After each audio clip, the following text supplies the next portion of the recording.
Steve Harmison alongside me. Hello to you. Hello, Bish, and yes, good afternoon to everyone. Interesting to see Jason Roy's mentality in the first 2 overs here, if he can last that long.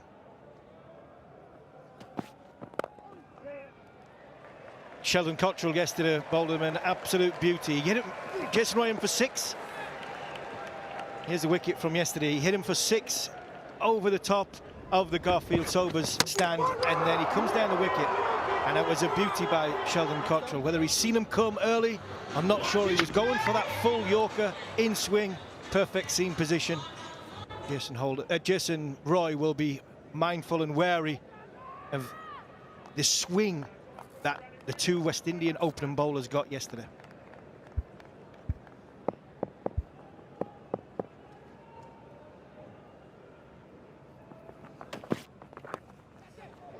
Too straight, it'll be 4. The disadvantage of that movement. Touch too straight from Cottrell.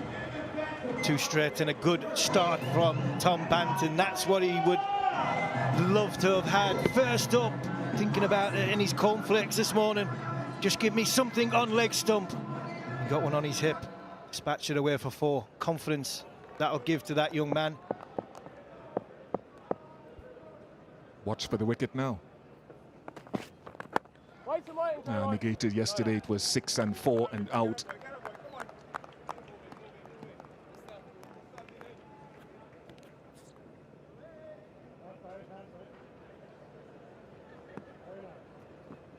And the wind comes across this ground quite nicely. If you're Sheldon Cottrell, it will aid your in-swinger into the right-handed batter.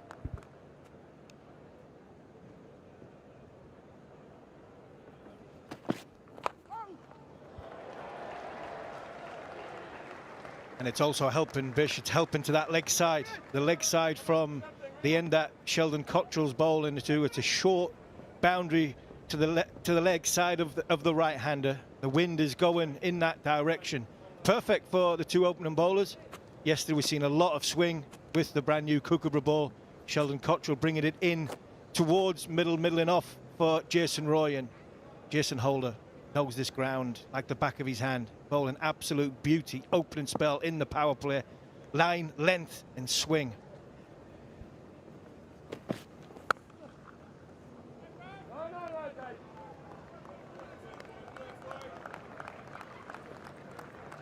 The feel has been adjusted. The leg side feel has been adjusted for Jason Roy, that last ball. Instead of the fine leg, there's a deep backward square in mid-wicket, because Roy tends to go hard at the ball and perhaps hits it a little straighter generally.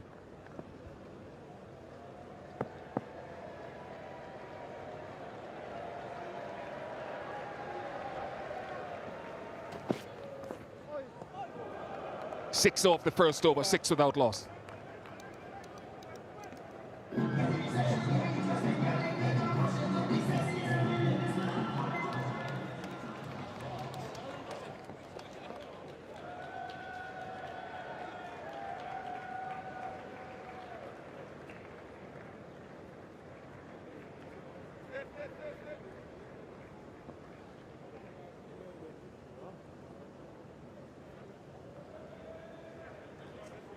Leg stump, please.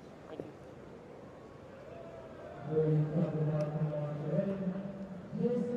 That's leg. Thank you. 4 for 7 in the game. The first one, the opener yesterday evening for Jason Holder. I do tend to agree with Kemar Roach. For me, yes, the bounce was there, but it's the length and swing. Oh, absolutely. He makes the batsman come forward from such a big release point, tall release point. A little bit shorter there from Jason Holder. Bit more back of a length there to first ball to Tom Banton. But look at that there. Tom Banton, he's got to come forward to that. Got to come forward. Moeen Ali helped him out a little bit there. A little bit of a lazy shot there from Moeen Ali first ball. And then at the death, Holder's go-to ball seems to be into the pitch with the slower ball. He's just seen Akeal Rashid move across his stumps. Big shot that, big shot that. First up against Jason Holder. He's got 4 for 7 the day before. Second ball, you're trying to ramp him. I know fine leg is inside the circle, but that's a big shot by somebody who seems to be, he must have a bit of confidence. Hitting the ball nicely in the nets to go there very, very early in his innings.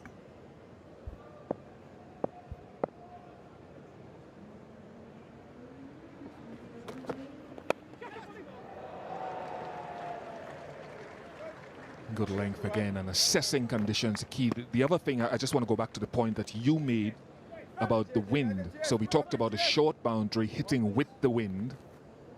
The other thing players will be wary of is if you're hitting into the big side, it's also a disadvantage because it's into the wind. So captains will use that tactically, and batters have to be aware. Yeah, 100%. And what we might find in this innings, hopefully from an England point of view, if they do get through the power play, you know, 1-2 wickets down, you'll see a lot of chipping into the gap and running 2s, running 3s. Jason Holder there again he's looking to Jason Roy, sorry, there looking to give himself some room to. That's where he's more comfortable. You mentioned a Forbish. He looks to hit it straight.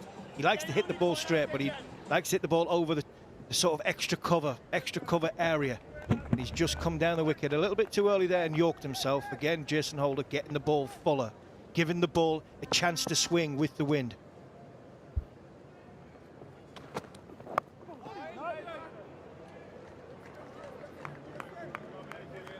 Just his balance, lost his balance there a little bit.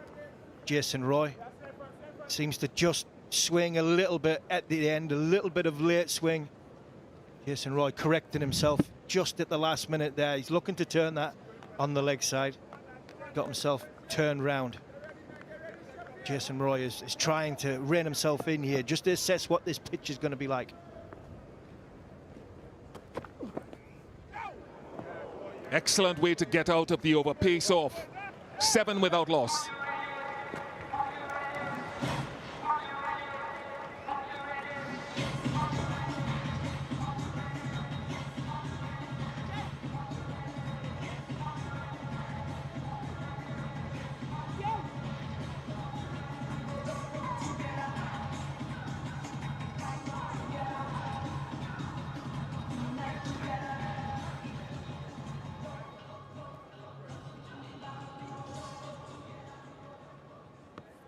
Akeal Hosein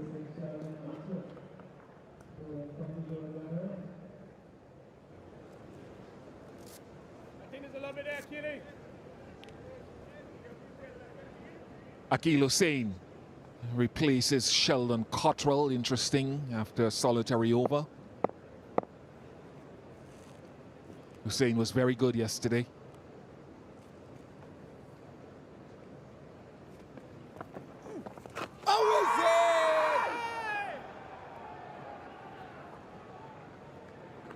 Gone for the sweep shot very early against Hosein, who bowled, you're right, Bish, he bowled beautifully yesterday, but he bowled with a little bit of an older ball yesterday, which got the ball to grip in to the surface. This one, newer ball, maybe it's just skid on a little bit. Interesting that Banton's gone to the sweep very, very early.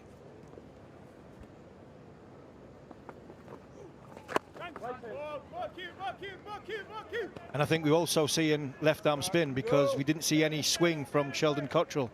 Whether he's trying to push it against the wind or just hasn't swung for him like we did see yesterday. Interesting bit of captaincy here by Kieran Pollard.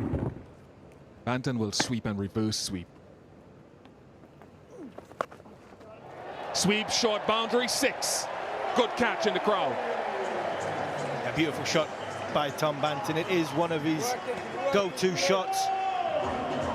With a little bit of a LBW appeal, the one before. He gets this one spot on, he gets it right. Short boundary to the leg side, wind going in that direction, not looking to get over the top of it, looking to hit it up in the air, and a very good catch by that man in the crowd.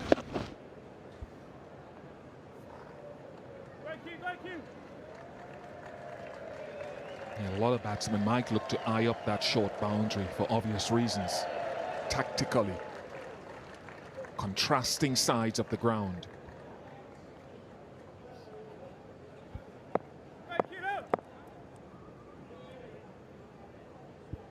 Field is changing now. Long off, comes up to mid off, and deep mid wicket drops back to protect the short boundary.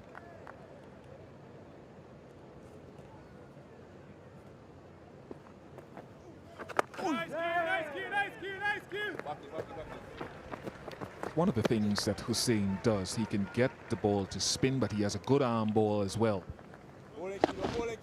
Yeah, and we've seen there, he just changed his line, but that one was a little bit more, the ball before was a little bit more up in the air, and what a catch by that man. Cap on, back to front, sunglasses in. Beautiful, thumbs up, definitely thumbs up. Good catch, good shot, good cricket all round.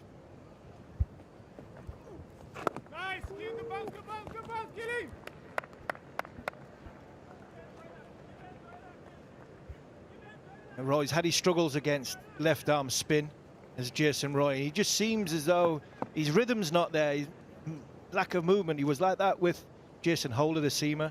Seems to have continued with the spinner as well.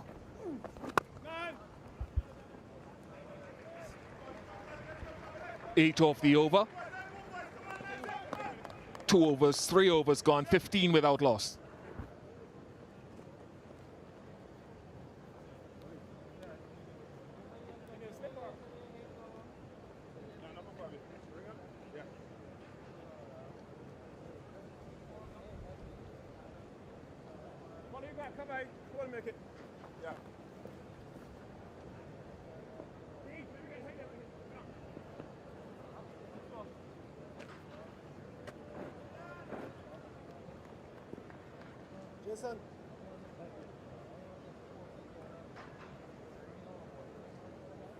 West Indies 1 up in the series. They've gone for a lot more spin in the power play today. Fabian Allen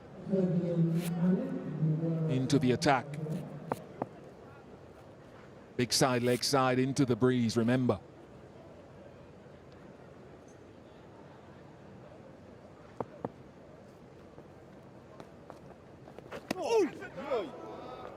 Hello.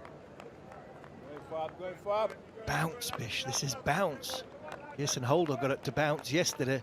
Big tall seamer, but Fabian Allen bowling into the pitch and it's just stood up. It's very clever, very innovative. Jason Roy, he's going with the bounce here again, a bit like Tom Banton with the sweep shot in the over before. He's not looking to try and keep this down as Jason Roy. He's just held the pose a second and then helped it on its way. Just all he needed to do was get it over the 30-yard circle. Not looking to get it down, he's looking to hit it up. Excellent shot by England's opening batsman.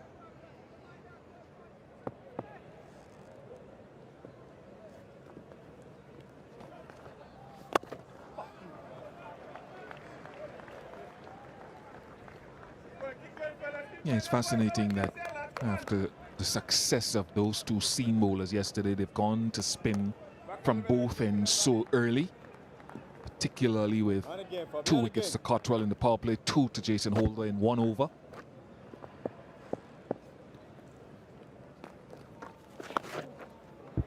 There is Banton, and that reverse. He strikes at over 150 against left-arm spin in his career. Yeah, well executed shot there. Different to Jason Roy. He's looking to keep this down. It is a go-to shot for Tom Banton. And he's executed it perfectly well.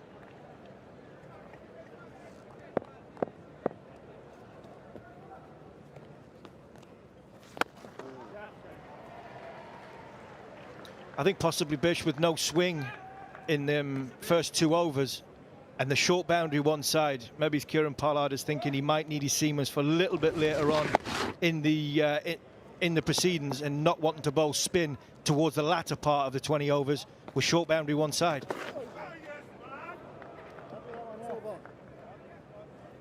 Four overs completed, 25 without loss.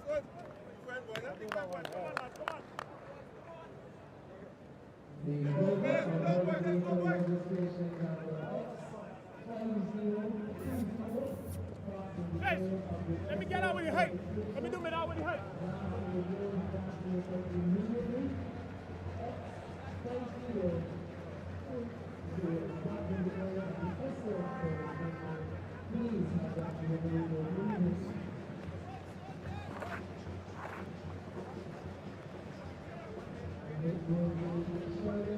Much better start for England. They were down several at this stage yesterday. Interesting, Jason Holder was at short third man somewhere, and he wanted to go to mid-on because of his height, but they pushed him to deep mid-wicket, where he can protect the boundary at 6'7" as well. And of course, Cottrell comes back, replacing Akeal Hosein, who had a solitary over. Is that the captain in Jason Holder? You know, the former captain. Is he thinking what his brain still thinking, as though he's a captain, he's a leader, he's thinking that it's a short boundary, man inside the circle, his brain's always going. Once you're a captain, you're always a captain.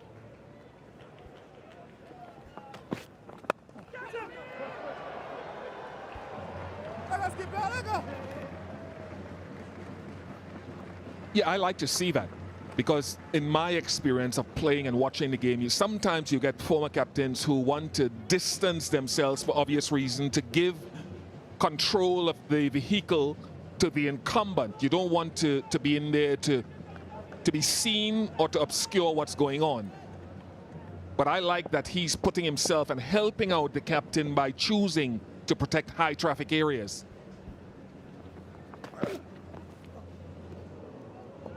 Yeah, good slow ball by Sheldon Cottrell. Yeah, there's things that you want to be kept distance of, but there's also things that I think are common sense. And if you've got a short boundary and you are always thinking, I think that does make common sense there from Jason Holder.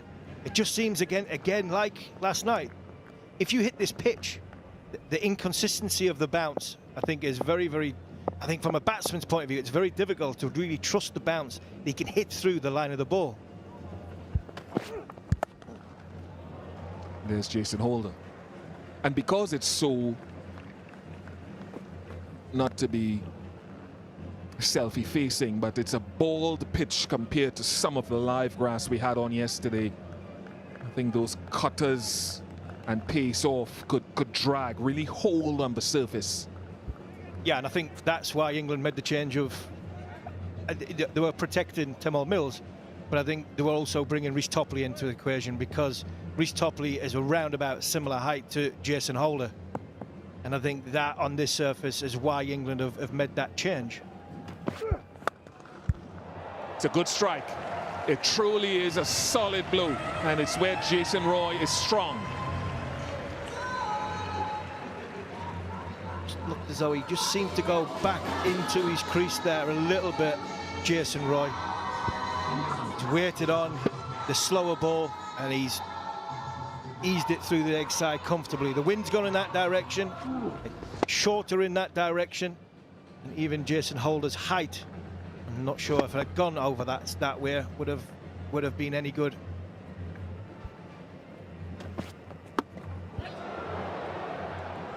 Onto the helmet, maybe a concussion test.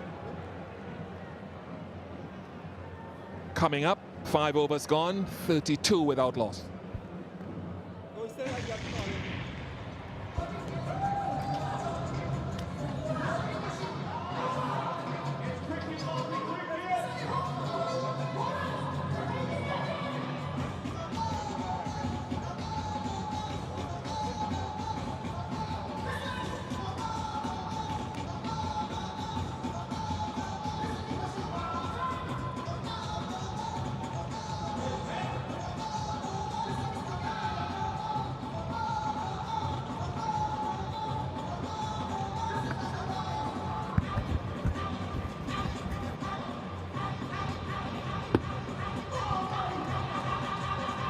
Look at that impact on the helmet of Jason Roy. He was absolutely fine, but protocols dictate that the physio must come on, the doctor must come on and just run through 1 or 2 tests just to check for concussions. Here's the start for England, much better. It's a better surface than yesterday. West Indies went to spin early.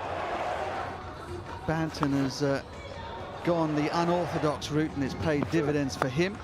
Jason Roy has found that length to his liking, smearing that ball from Sheldon Cottrell for 4 wide and mid-on. And it's certainly been a much more sober start to proceedings here at the Kensington Oval this evening. Warm welcome to Kemar Roach in the commentary box. How are you?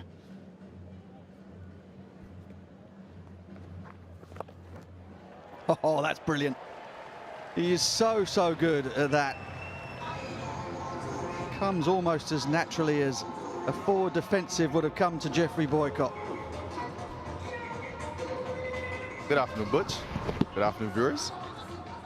Fantastic start here from England.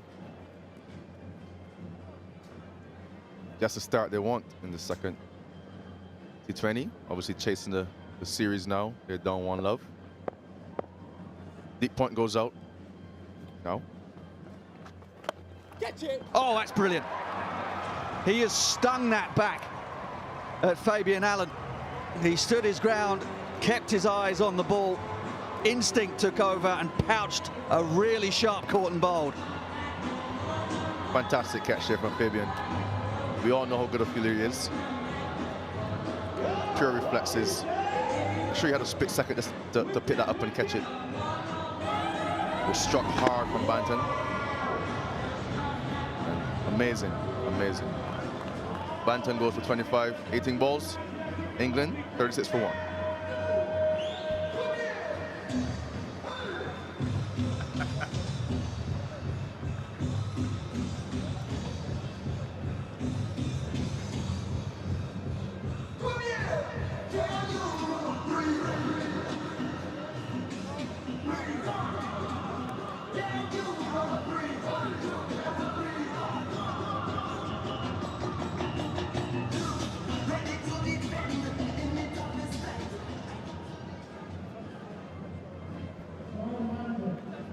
James Vince, Hampshire's captain, makes his way out to the middle. Just the 150 so far. Just one of England's 6 and out men yesterday, but this is the end of Banton's promising little innings. Fabian Allen is a sensational fielder wherever you put him on the field. Backward point out on the boundary, and by the looks of it, off his own bowling as well. West Indies needed that.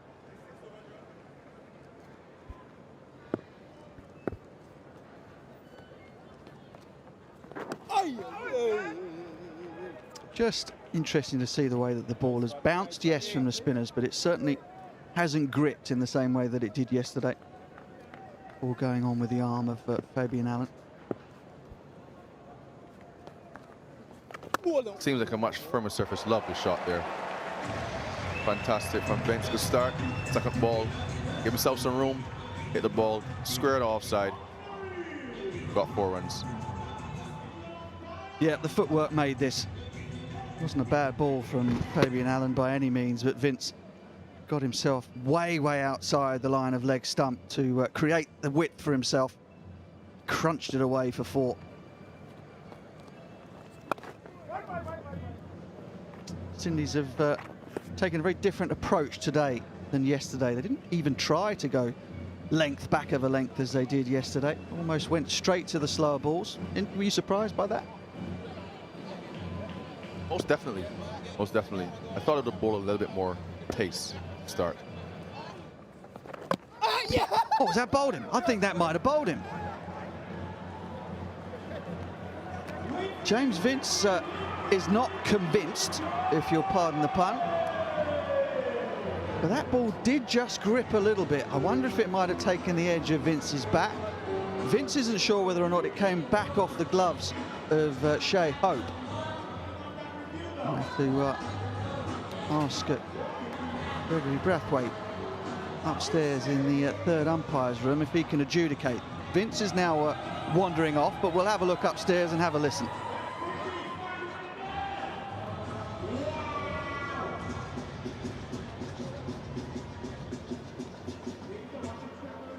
TV umpire to director. We have a review from the umpires for bowled. Fair delivery established. Just give me your best front on shot, please.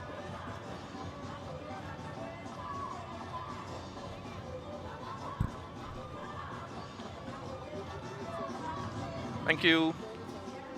satisfied that the ball did make contact with the stump. Bail removed, out bowled.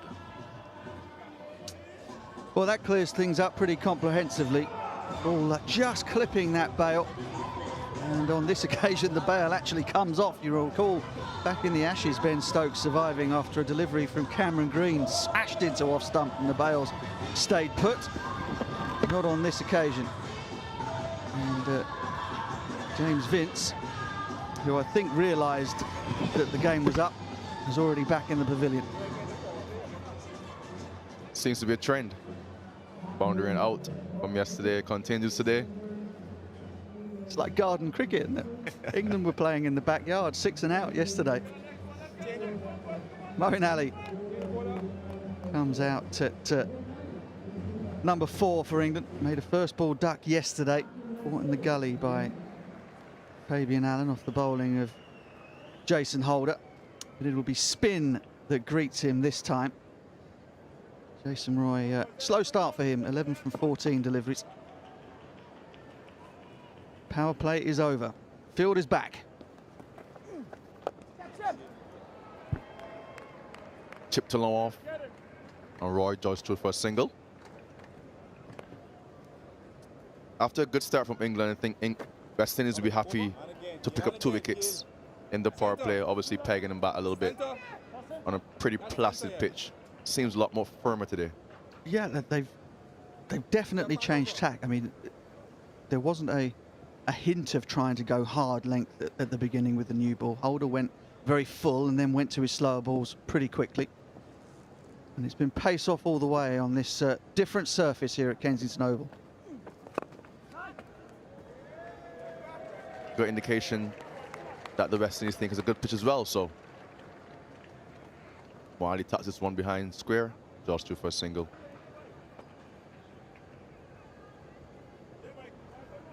Yeah, 155. Well, as of before yesterday, 155 was the average first innings score the last 5 years here. Slight hesitation. Roy and Moeen Ali, well, Jason Roy anyway, ball watching. Moeen Ali had no doubt that he was going to get through. Well fielded there from Brandon King, a sharp fine leg on 45.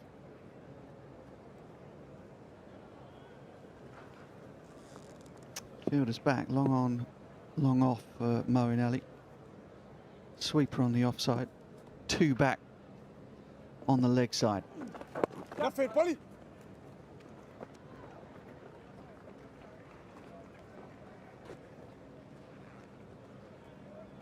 Nice skill, nice skill, nice skill. It'd be interesting to see how Moeen Ali goes today. After getting the 1 ball yesterday. Full half volley from Jason Holder, just tucking it to point in the air. Hot from Fabian Ali. Boy. Yeah, I think he'll enjoy this. He's going to get a diet of spin. Moeen Ali does have the highest strike rate of anybody in world cricket against spin. Got to get himself in. Jason Roy had his difficulties with left arm spin, but is battling through at the moment. Good finish to that over, 44 for 2 from 7.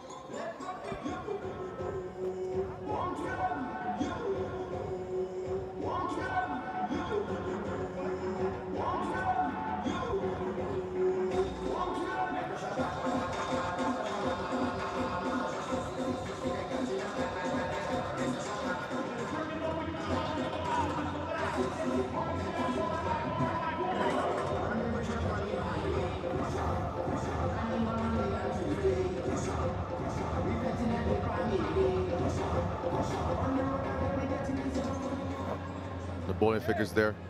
Fabian Allen picking up 2 wickets. Let's start. But now we have Pollard from the Malcolm Marshall end. A bag of tricks. I'm sure he's looking for a wicket or to create some pressure to start this over. Yeah, lesser spotted now, Curran Pollard with ball in hand. Early days, he was a genuine all-rounder, much like that man in the picture, Phil Simmons. career he had for the West Indies, but also in English cricket as well. Championship winner with Leicestershire twice, I think, in the 90s.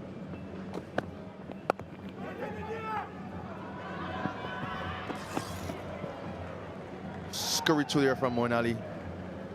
Throw the stump there from Fabian Allen. Good energy from the West Indies team so far in this first innings. Hope they sustain it and obviously carry this game deep and put himself in a good position to come out and chase his runs later. Yeah, I mean, England have been very keen, I think, to improve their run setting, batting first in these T20 games. They know that they have any run chase within their compass. Certainly something that Owen Morgan mentioned yesterday, that he wasn't too unhappy about having to bat first. Obviously, they're a good chasing side. They want to get better at assessing conditions and assessing what winning scores are batting first. They have their chance today. They've been a little bit more circumspect, less gung-ho. Good from Shea Hope. Pace off from Karen Pollard, who's giving Jason Roy the benefit of his extensive experience. Most definitely well done for Shea Hope. Diving stop to the left. I'm surprised to see Pollard here, though. I'm surprised to see Pollard going for himself instead of a Odin Smith or a Shepherd.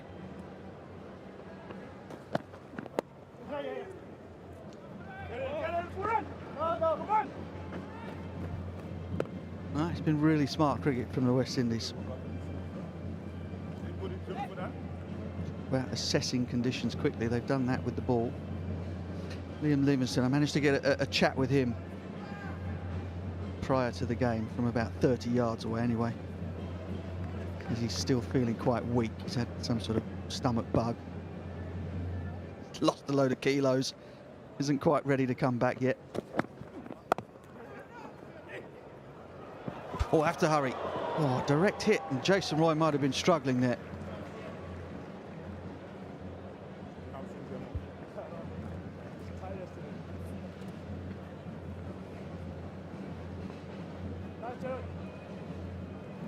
Potter will be looking to finish this over well, but diving throw there from Shea Hope.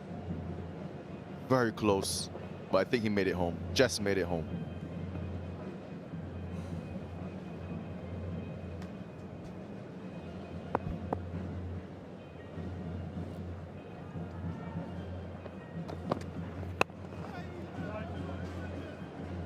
Excellent work from the West Indies skipper. Just the 4 runs from the 8th over. 48 for 2.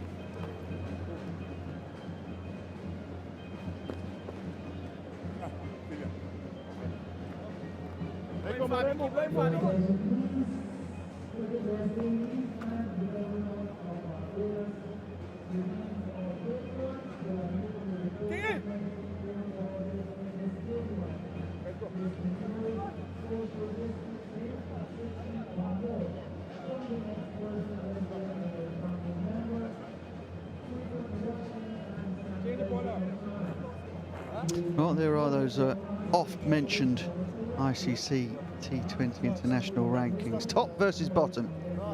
Certainly wouldn't have known that, or at least you wouldn't have called which side was top and which was bottom if you just come down in a rocket ship and watched the game yesterday.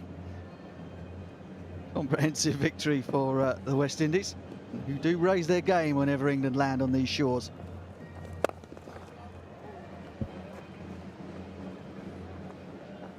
Single to low on from Jason Roy.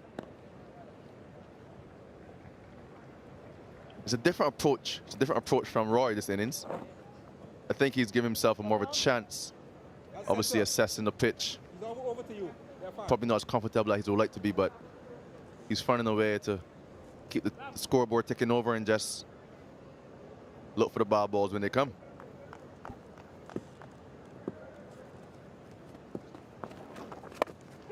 Moeen Ali goes to the long side. It's into the wind as well. So much so that Darren Bravo completely misjudges the flight of that ball.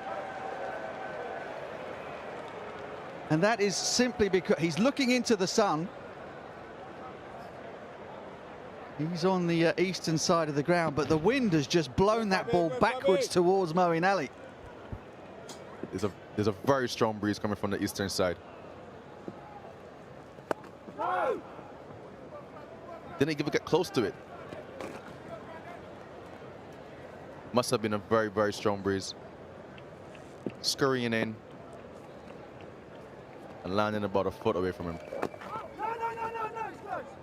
Well, smart work, really. Doesn't go against you in your stats as a drop catch if you don't get a hand on it. Little baseball statisticians. Down the track, and this time Moeen Ali gets all of it. Drilled back over the head of Fabian Allen. He loves a left arm spinner. Give him a let off at your peril. Yes, lovely shot there from Moeen Ali, using the feet, getting the ball on the full, hitting the ball straight down the ground, picking himself up off boundary. I have to mention that West Indies aren't bottom of the world, bottom of the full members before any of the associate nations get on my case on Twitter or something. 56 for 2.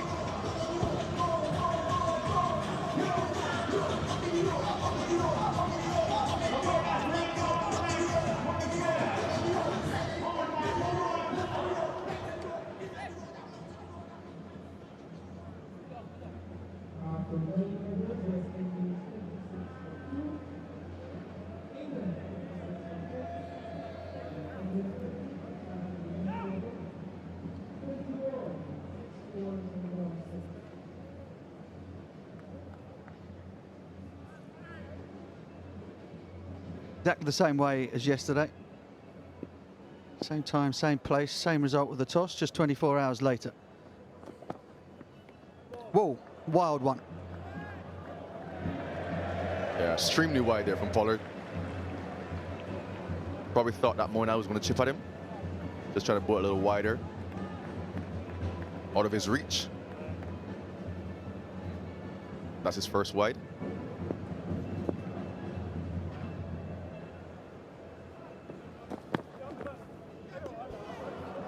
Swing and a miss from Moeen Ali.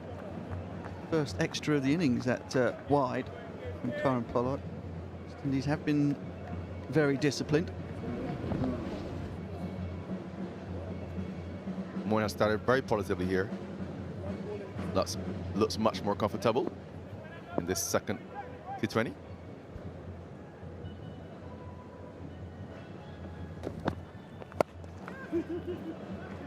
That man at extra cover was perhaps wider than I would have liked him, given the fact that Pollard is taking pace off the ball. Shades of Owen Morgan's dismissal yesterday, where he just chipped it to a straight extra cover. I reckon that guy at extra is too wide.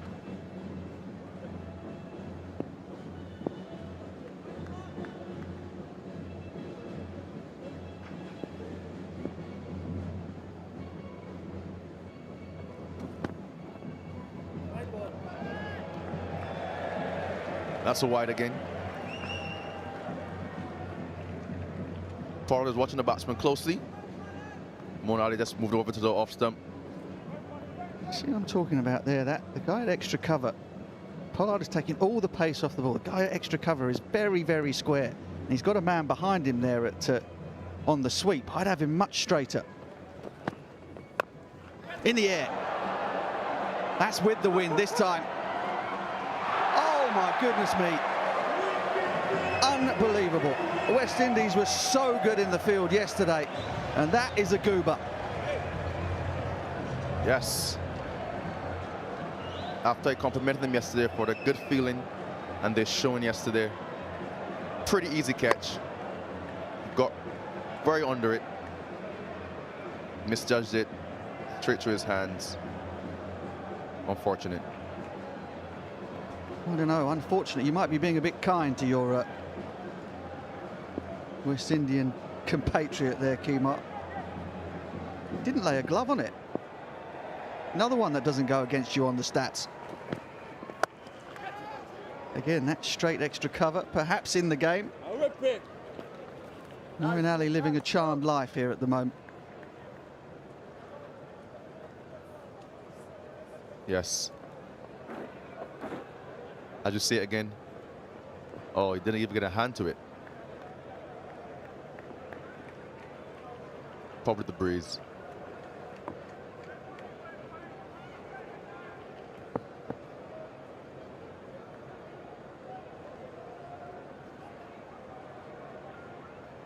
Well, you're very kind. You've got to play with these guys, I know. Goodness gracious me. 2 let-offs in the space of a couple of overs for Moeen Ali. Jason Roy still there, 16 from 22.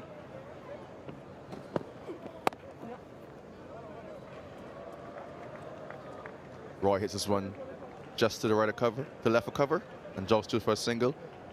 That would really annoy Kieran Pollard and Phil Simmons, wouldn't it? So good were they yesterday in the field. Talking about putting performances together, back-to-back performances, and that is just sloppiness, isn't it? Yeah, I must say, very sloppy. All right, 10 overs gone. Moeen Ali and Jason Roy still there. 64 for 2 England, and it is time for a Blue Waters drinks break.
I'm so happy to be back here in Barbados for this series, 64 for 2, after being put into bat again by the West Indies.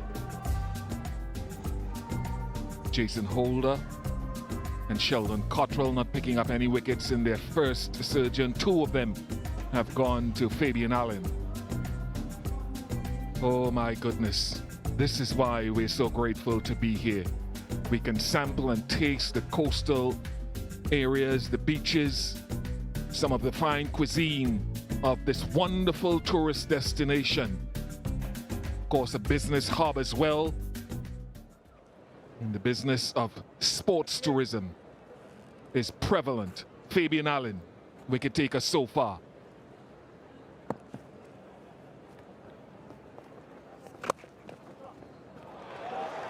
Nice from Jason Roy. He needed that because previously it's his lowest score after 25 deliveries in a T20 international.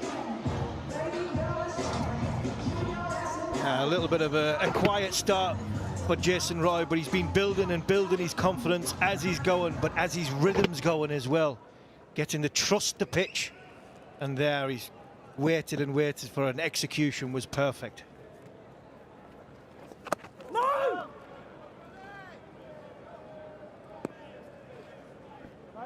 So he's there. And just to confirm that stat, wonderful stat. If you're talking about research, 21 from 25, previously 28. Short boundary into the crowd, the British visitors. And now he seems to have shifted gear. Gonna go through the gears, nice and comfortable for Jason Roy. That was in his slot. Plays a sweep shot very, very well. He's just waited on it. Ball's been sitting in the pitch. He's now seems to have got some rhythm with not only his movements, but what's happening off the surface. Fantastic shot there by Jason Roy. 10 off 3, pressure on the bowler.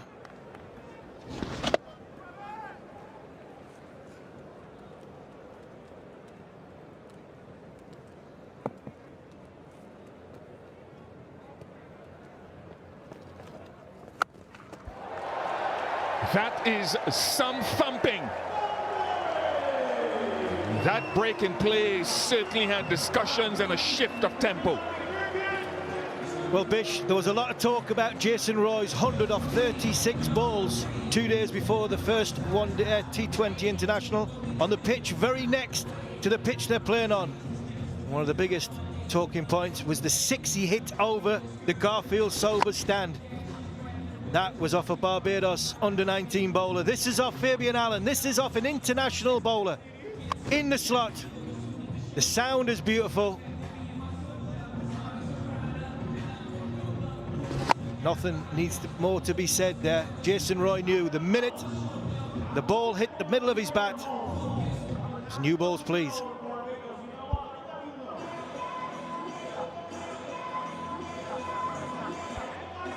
Yeah, you want to try, I suppose, to take away that short boundary as a bowler, even as a left-arm spinner, trying to get him to hit into the big side of the ground.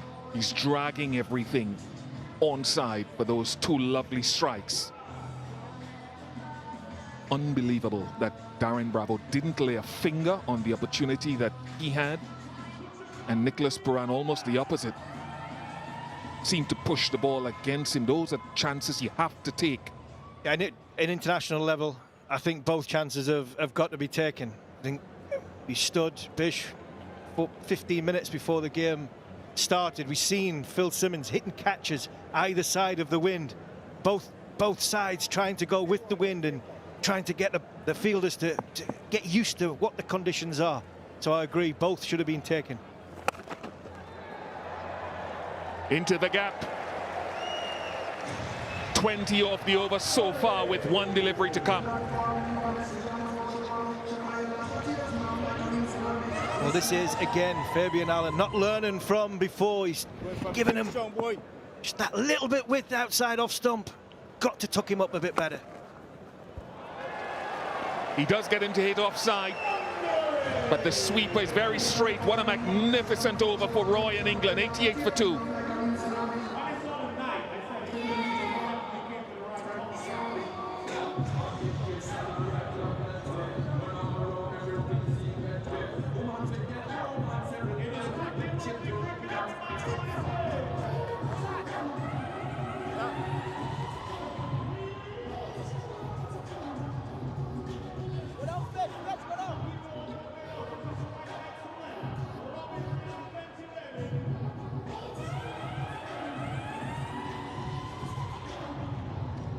.24 of the last over.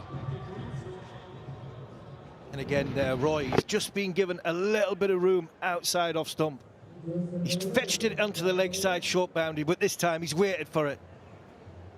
Man on the offside boundary was at extra cover. 2 men in and around the backward point, short third man region. Jason Roy put it nicely in between them both for 4. And Jason Holder comes back on. You bowl 1 over so far as Jason Holder.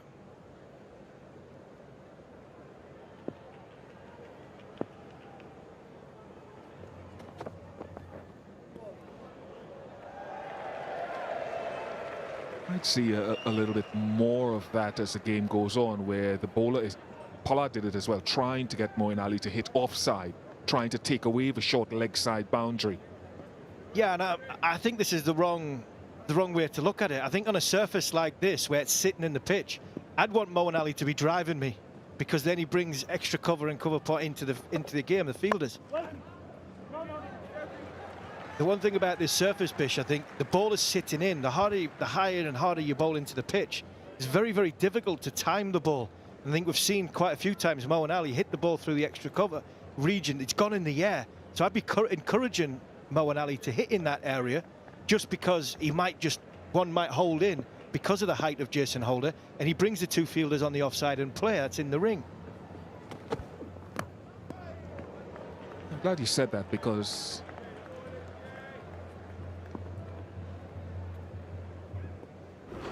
just looking at that last over of 24.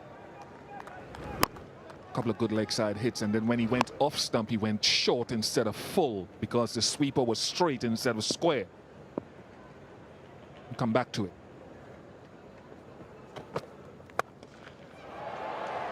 Might be a boundary. Yes, it is a boundary. 50 partnership comes up, and since the water break, England have gone into overdrive. Overdrive have there, Bish. Overdrive have there. This is a full toss. The West Indies have got this all wrong, in my opinion. They've got to be bowling it into the surface. They're not giving the surface a chance to do its work. They're bowling too full, they're bowling too wide. And Jason Roy and Moeen Ali, who had scratchy starts of their innings, are now flourishing because the West Indies are bowling into their areas. And this is a fantastic 50 partnership for England.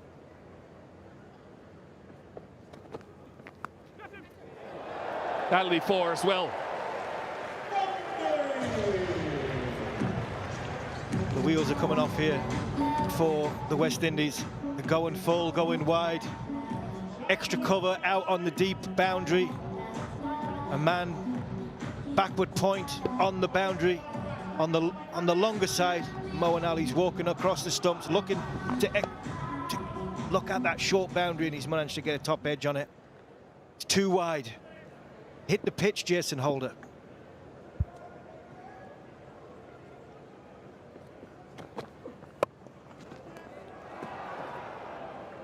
Yeah, when I hear the conversation centered around the pitch, I said earlier it's a ball pitch. The ball is holding into the surface because there's no cushioning of the grass. So it's a little different from yesterday. But I think that's why we saw spin in the power play, so much of it, and we're seeing so much pace off the ball. The ball can just grab the surface.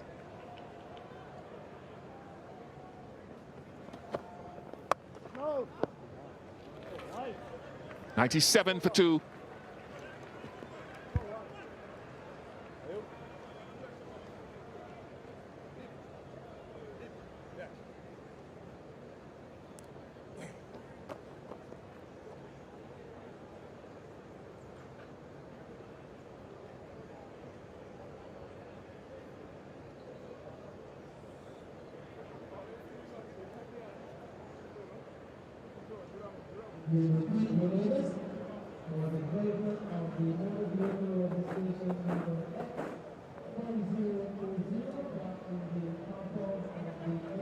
Over of 24 came off Fabian Allen's 4th and final over, first after the Blue Waters drinks break.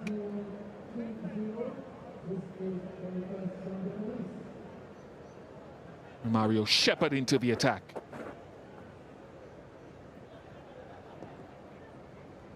I just think, Bish, in the last 25 minutes, half an hour, as Moeen Ali and Jason Roy have got this partnership going, the West Indies lengths that they were so good at and meticulous at yesterday, the pressure's got to them, and they've gone full, they've gone too wide.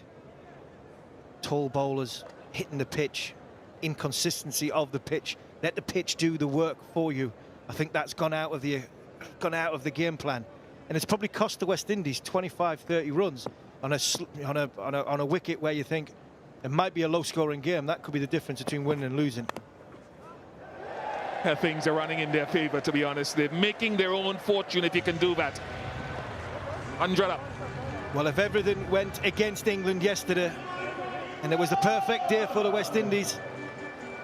It's definitely role reversed so far today. Cross-seamer, dragged wide, still not tried to hit the pitch, giving Jason Roy a chance to get his arms free. When things are going for you, the boundary goes like that.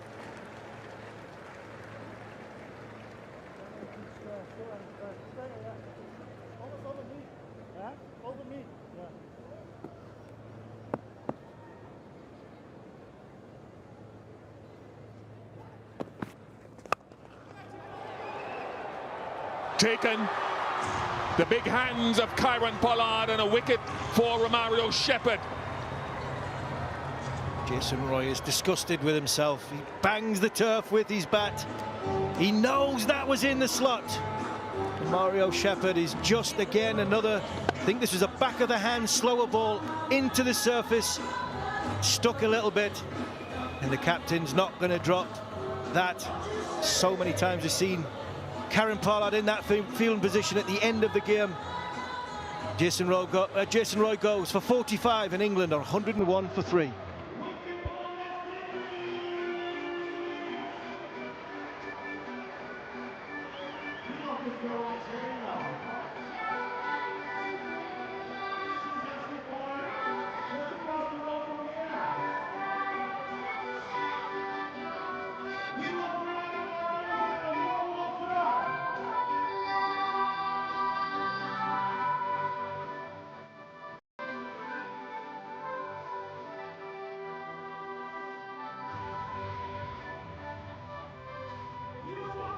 Sam Billings, who spoke before the match and said it was a journey and a half getting here from Australia.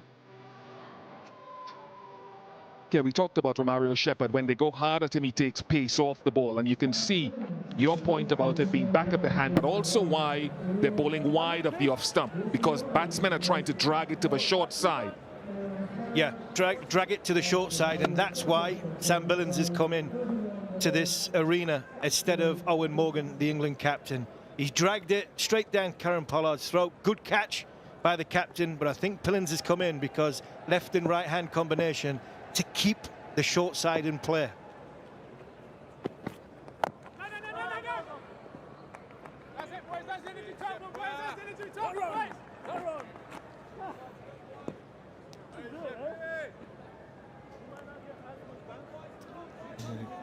Good innings by Jason Roy. Scratchy at the top of the innings.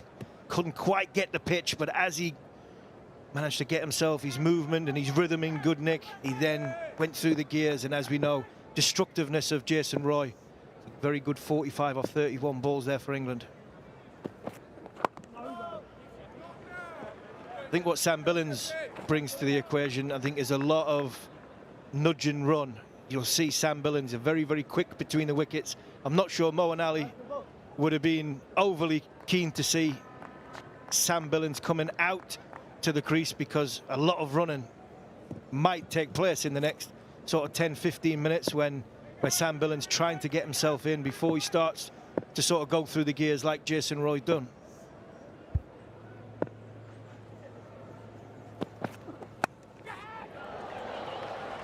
Good shot to get a boundary. Given pace on, shortness of length and width. Yeah, this is just width. This is a poor ball. You can't set fields. You shouldn't set fields in international cricket for poor ball. This is pace on. He's tried to hit the pitch, but because of the width on it, Sam Billings naturally stays leg side of it. It's a beautiful executed shot by Sam Billings, and that'll get his confidence going.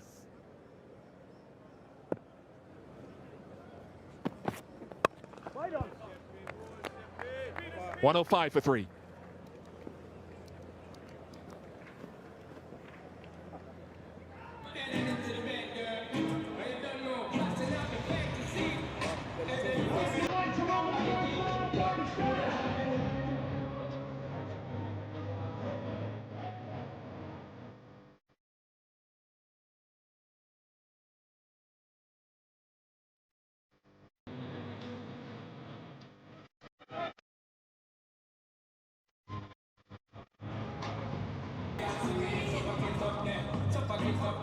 No use of Odean Smith. I think that's a fascinating one for me as he goes forward.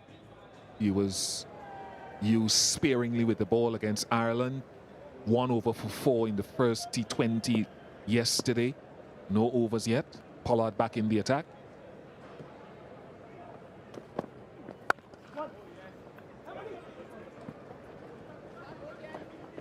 I'm always interested in the soft skills of bowlers and seam bowlers, and it's something, Steve, that the West Indian bowlers, the young group, the Shepherds, the Smiths are trying to understand. What's my best ball?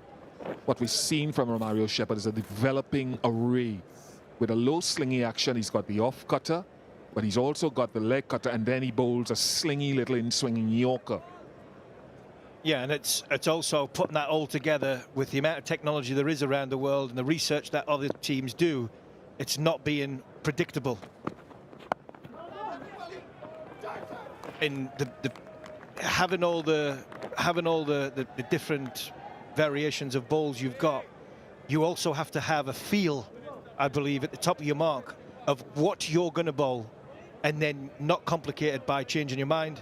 And at the top of your mark, especially as a young bowler, getting in situations and learning from the situations you're in, that I can bowl my best ball. And my best ball, if it is a slower ball out the back of the hand, it's executing it the best way possible to bowling it and not complicate and worry if it goes for 4, if it doesn't go for 4, if it gets a wicket. Yeah. That's a wide. That's a poor delivery by Kieran Pollard against the new batsman. But it's also, it's you having the game of, I think it's like a life of evolvement that, right, a light on moment when I go to the top of my mark, I am going to bowl the slower ball the best as I possibly can, but also having an idea of who the batsman is and how he plays it. And it might be different to a Sam Billings as though it is to a Jason Roy.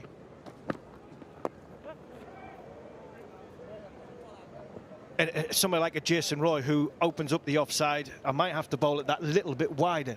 Might have to go that little bit wider. So again, it's my best ball. Don't set fields for bad balls. Don't complicate it that you change your mind halfway through your run-up because Jason Roy's hit my last ball for 6. And I think that's the learning curve some of these young West Indian bowlers are going to have to learn quickly if they're going to be thrown in the deep end in 2020 international cricket.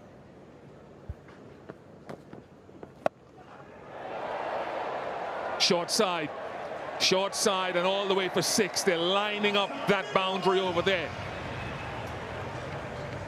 Good execution here from Moeen Ali. He waits for it. You watch this again. Kieran Pollard, no pace on it at all, bowls it into the pitch. And Moeen Ali just waits for it, shovels it and helps it around the corner. It was timing that he needed. He didn't try and hit it too hard. He knew if it hit the middle of the bat, he would get enough on it to get to the short boundary with the wind. Very good execution from Moeen Ali. Got him. This time, again, it's full and wide. You can see what the plans are from the bowler. Sometimes it works, sometimes it doesn't. Cottrell catches it. Cottrell catches it, and Moeen Ali is standing. He's not sure.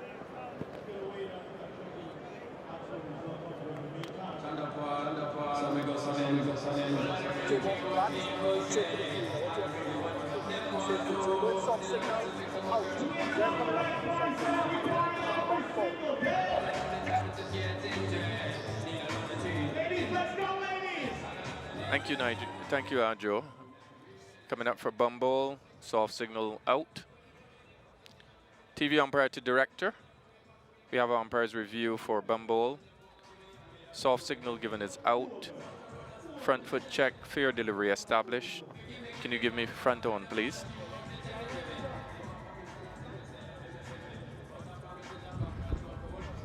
Can you just rock and roll that for me, please? From first appearance, it looks like the ball is off the bat and on its way up to the fielder. Give me the next angle. Yeah, thanks.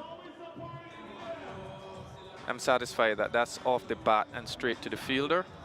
Ready to make my decision to the big screen. My decision to the big screen is out. I repeat, out.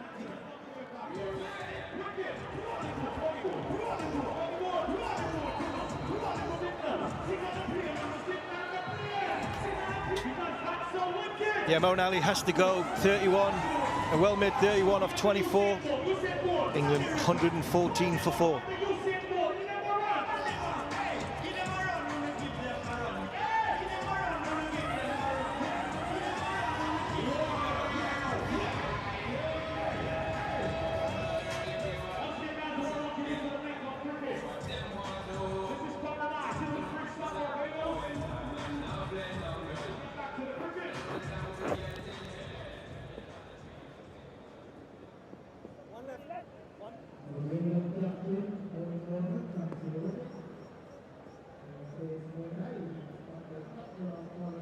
Captain Morgan.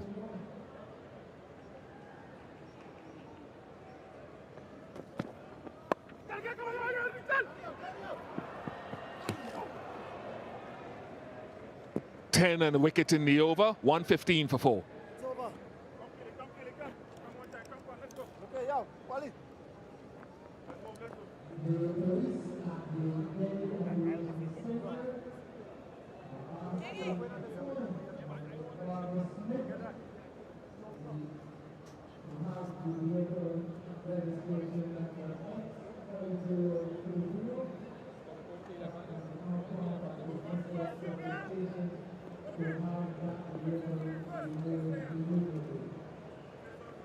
That's center. Thank you. Over around. Over. Thank you. No problem. Right. Going too far.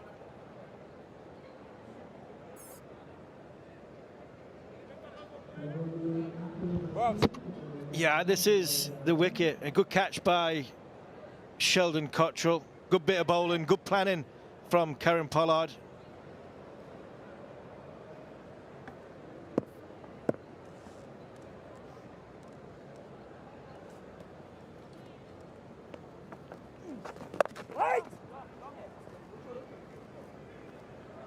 Yeah, if he hits leg side, it's into the big side and into the wind. There's a deep backward point almost for the reverse sweep for the left-handed Morgan.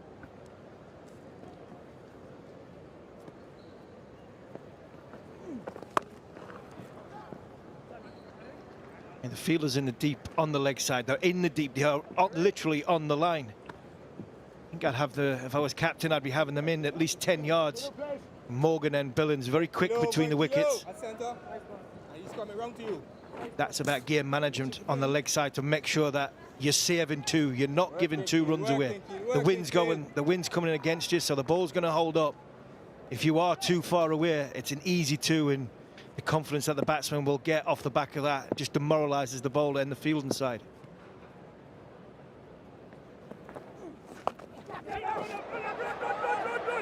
Another catch for Sheldon. And Akeal Hosein in the wickets again. He's stirring things up. And he's eating a food, he would say. Sam Billings just trying to hit this too hard. He's not sure whether to slog sweep it or dab sweep it. And he really, he's just helped it round the corner. It's gone straight up in the air. Not sure whether he's going to try and keep it down or he's going to go up. And he's not really done neither. He's helped it on its way up in the air.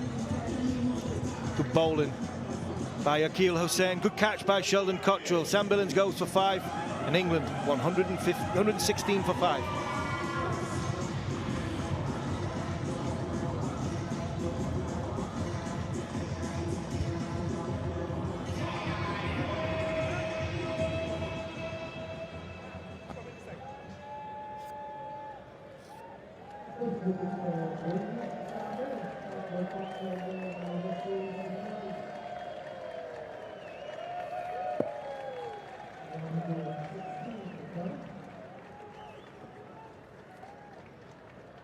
Hosein again.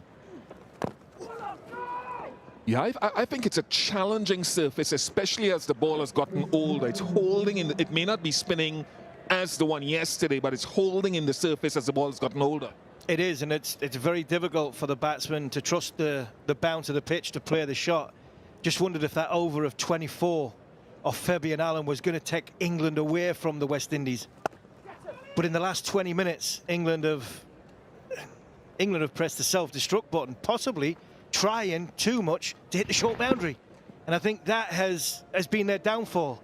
The over of Fabian Allen, they've got 24. All of a sudden, 140 turns into 150, 55. That's a match-winning score in the last 20 minutes. England being too much short boundary, short boundary, short boundary.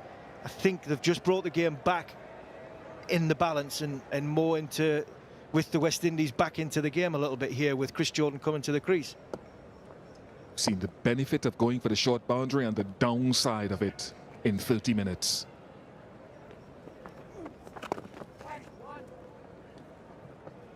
You're in.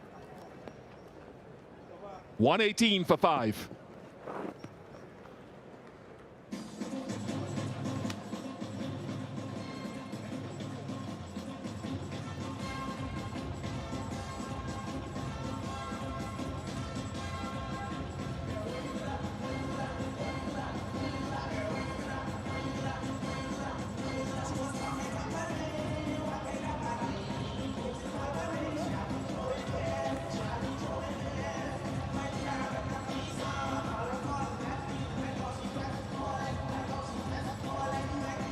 Well, been a stop-start sort of innings for England. Just looked as though they were putting the pedal to the metal with Roy and Moeen Ali. But they've been dragged back by some good stuff from West Indies bowlers. They've held on to their catches as well, which has helped.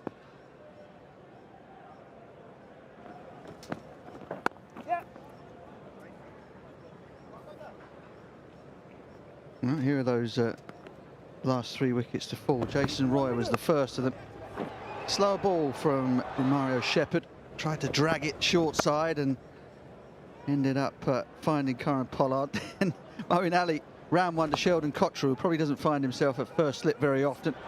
And then Sam Billings, who didn't really manage to get himself going, was undone by the impressive Akeal Hosein. Trinidadian, joined by World Cup winning Trinidadian in the box here, Stacey Ann King. Welcome.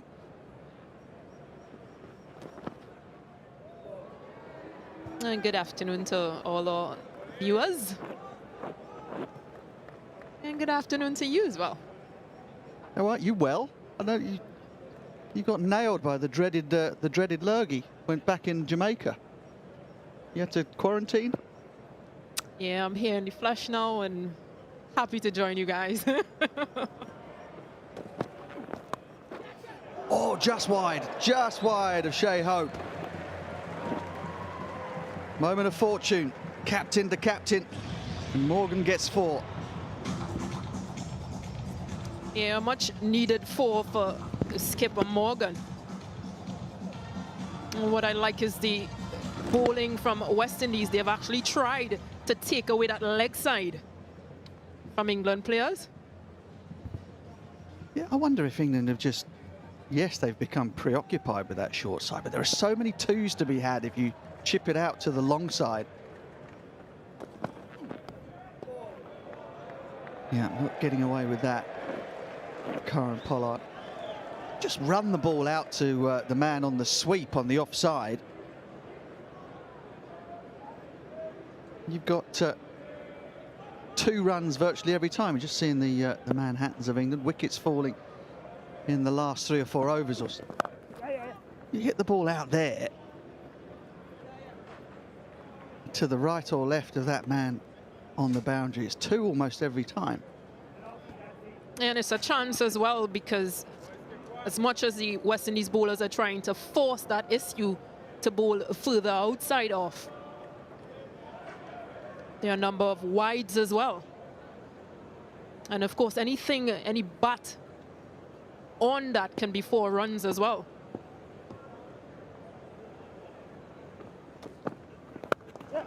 Well, one thing's for sure, I still think that England are in a decent position to post a score around 160.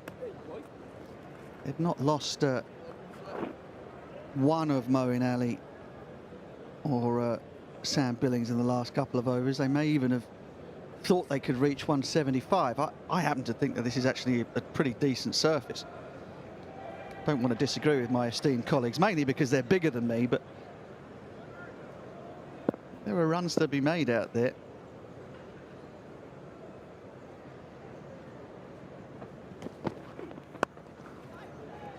Yeah, Jason Roy and Moeen Ali really placed England in a strong position. That 50-run partnership, as well as just continuing to pick up runs as well. It's really important. And again, they lost the first game just a couple 24 hours prior. So just understanding that and just working towards getting to this current target may get them to 160. Definitely where they want to be.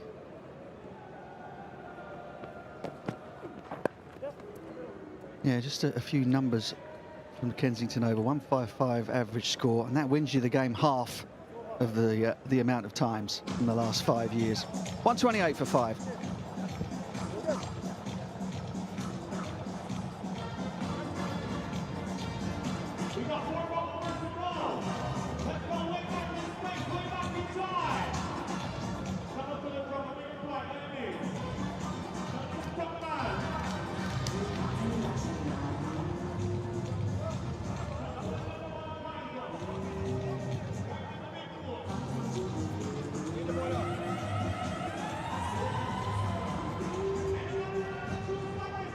Got 4 overs to go.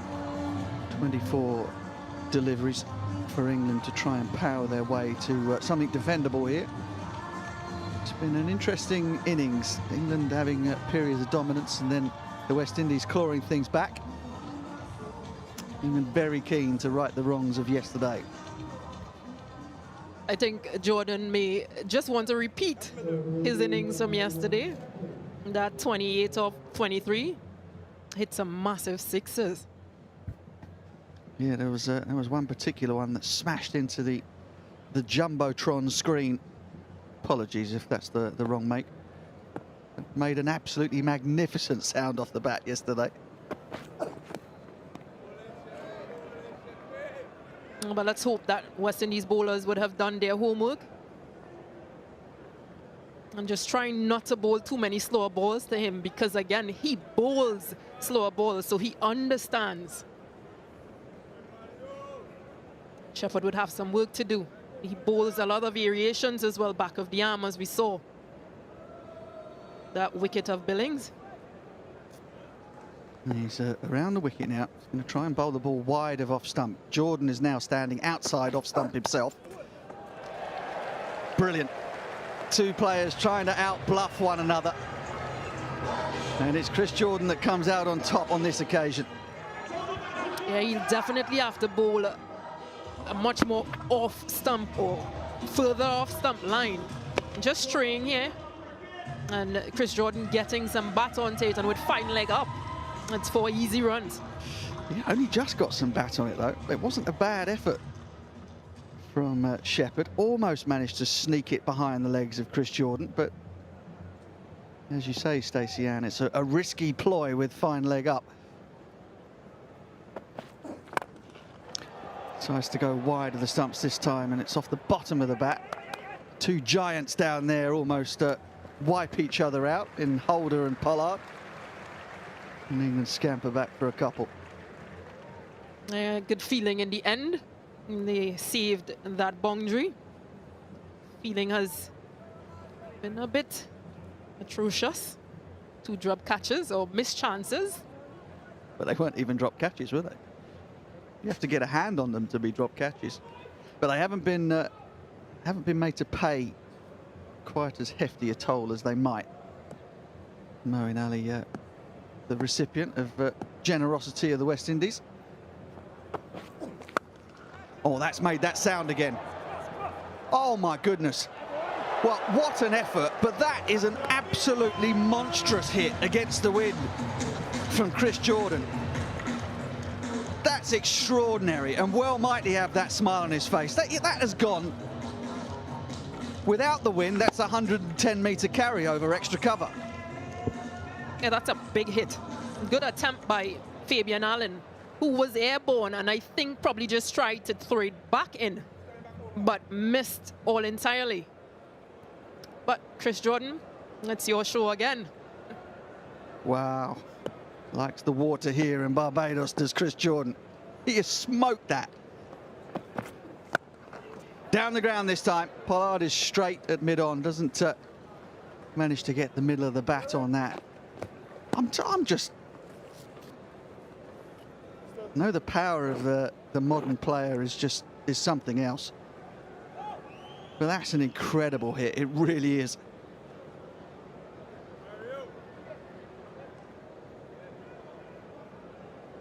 Now, he did say he has family members here, Chris Jordan, that are not able to travel to England to see him play.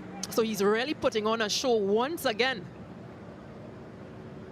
It's like a 2-iron on a links course into the... He just drilled it. Brilliant stuff. Wide ball. England again. Last, what, 4 deliveries or so. Well, again, now starting to think, well, maybe we've got 180 in our sights again. Innings has just gone backwards and forwards since the drinks break. Yeah, they were 64 for 2 at drinks. Nice partnership here in 26 or 16. Goes short side, Morgan. Oh, that's quality. That's high class from the England captain. The footwork made the angle, but the strike was beautiful. 146 for 5.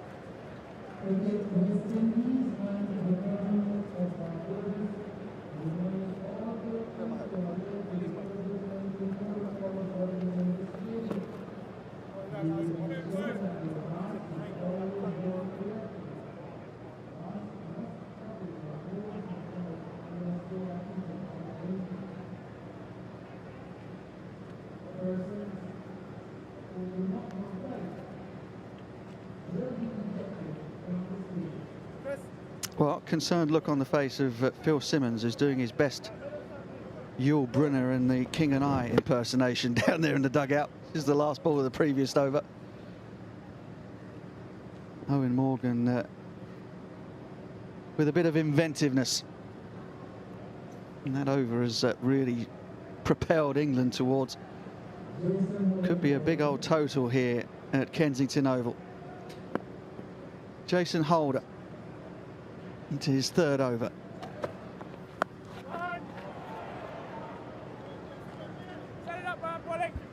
Yeah, good hit from Jordan, but at least this time keeps it down. Nicholas Pooran has a better chance of fielding.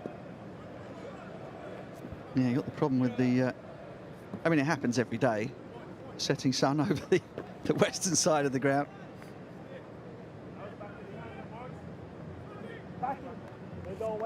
But some work to do for the West Indies to finish off this innings. I think if they pick up a wicket or 2, still might be able to keep England below 170. Oh. Again, bowling that off stump, outside off stump line, Jason Holder. Short 3rd man, short fine leg, a deep backward point. Really interested that Holder had such an effect on the game yesterday that he didn't attempt to try and do the same thing to England early. Early as he did yesterday. At no point did the West Indies go for the tactic of just running in and bowling a hard length at the England openers. Who knows what might have happened, the scars that might have been there for the England batters. But West Indies have gone on a completely different tactical approach today.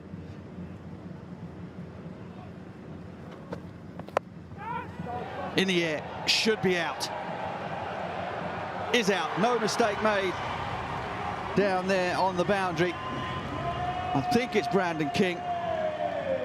And there is that wicket. Holder, the man once again for the West Indies. Yeah, slow up ball as well from Jason Holder. Gets him that reward. Morgan just trying to go, again, last few overs, trying to accelerate. He could only find Brandon King. He goes for 13 off 12. England 147 for 6.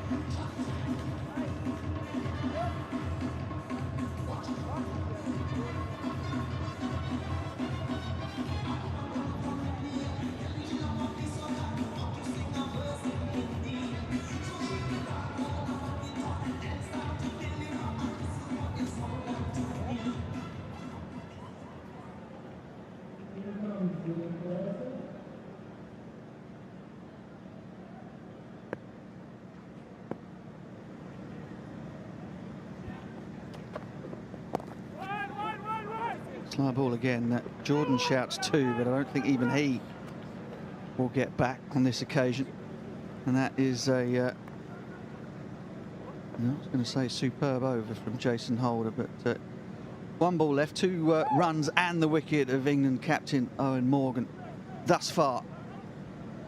Yeah, this was a wicket of Morgan once again. He could only find Brandon King safe hands. Yeah, just really only had eyes for the short side, Eoin Morgan.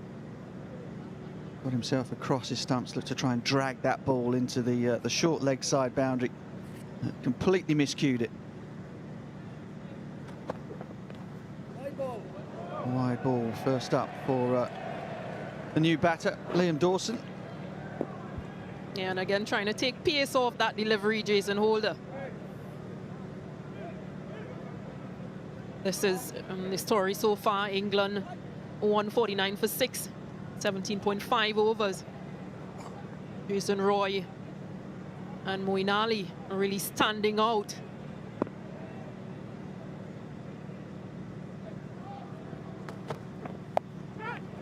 Short. Oh, it's gone over his head.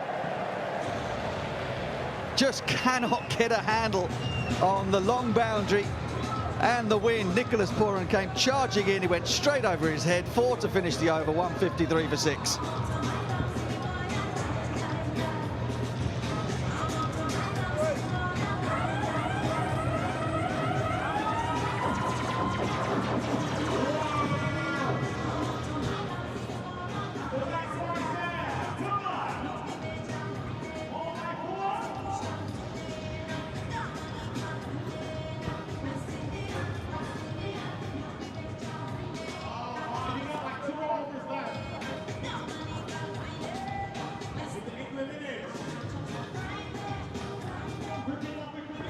Yeah, this was the last ball of the previous over. Nicholas Pooran, because it's a big side, it's a long boundary, took a couple yards off, but got caught in no man's land, more or less, as the ball just flew over him. What do you think Jason Holder made of it? He wasn't keeping his feelings to himself there, the big all-rounder. Jordan again playing an excellent hand. 19 from 11. England past 150. Another wide. It's interesting, isn't it? The way that the psychology of having a short boundary. Bowlers are trying to keep the ball away from it. It means they flirt with the wide line. Batters are trying to hit everything in that direction.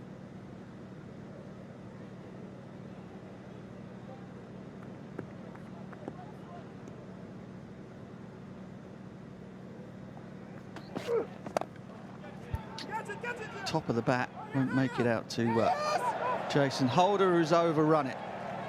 Now it's Nicholas Pooran's turn to have a go at him. Oh dear. I just made a mess of that one, Jason Holder. Yeah, the spin just being caught, being beaten by the spin. But West Indies need to do a bit better, especially in this time. Jordan again over the offside. They should come back for 2.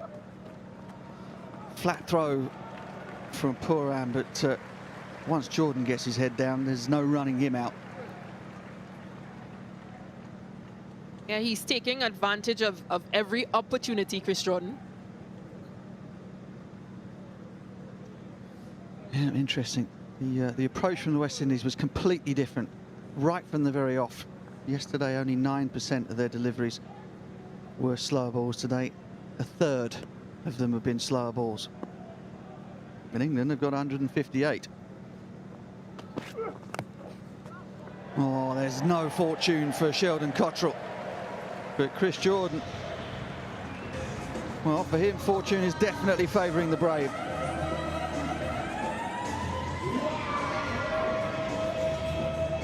playing a great cameo. Chris Jordan gets on the edge. But again, fine leg and third man up in the circle. Gets another reward. Sheldon Cottrell not very pleased.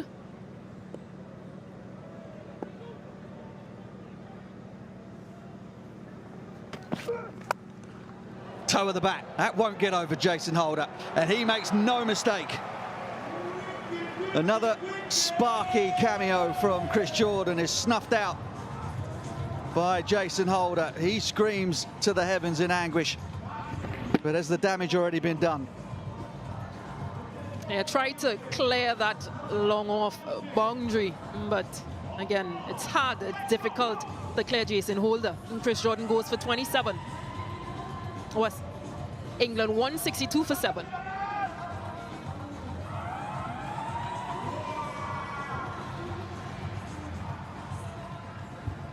Adil Rashid is a new batter for England. You see the wind really kicking up out there at the moment, tugging away at Rashid's shirt. He made 22 off 18 deliveries yesterday. Managed to get England up and above 100. He's got 8 deliveries to try and make a mark here.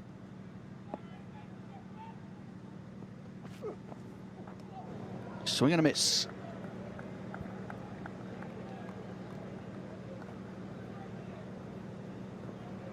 This was wicket of Chris Jordan and trying to take on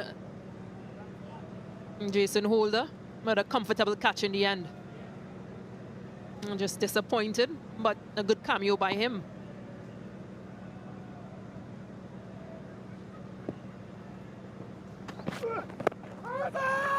He's missing off stump.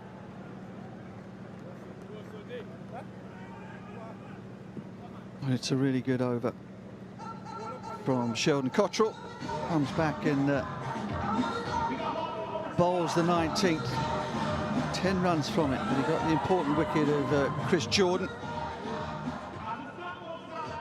And 163 for 7.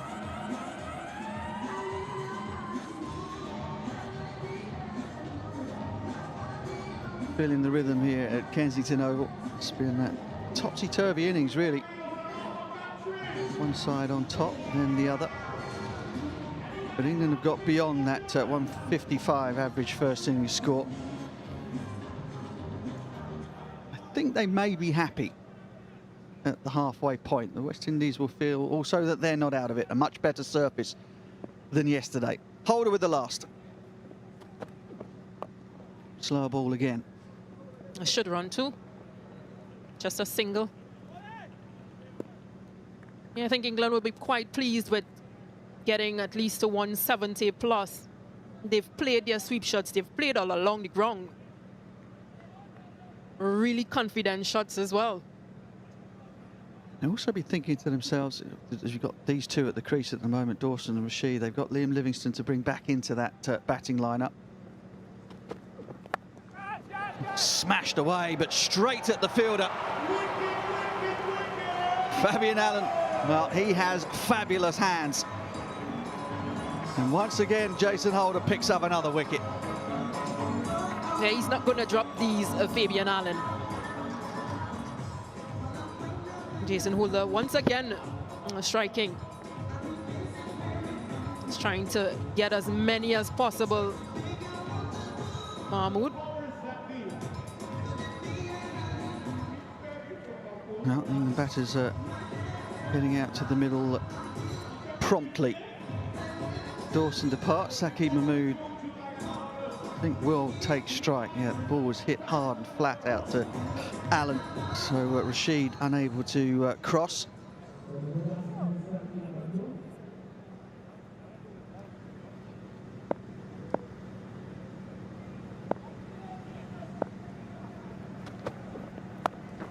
Slow ball again. That's been hit into a gap on that big leg side boundary. Fabian Allen cleans up.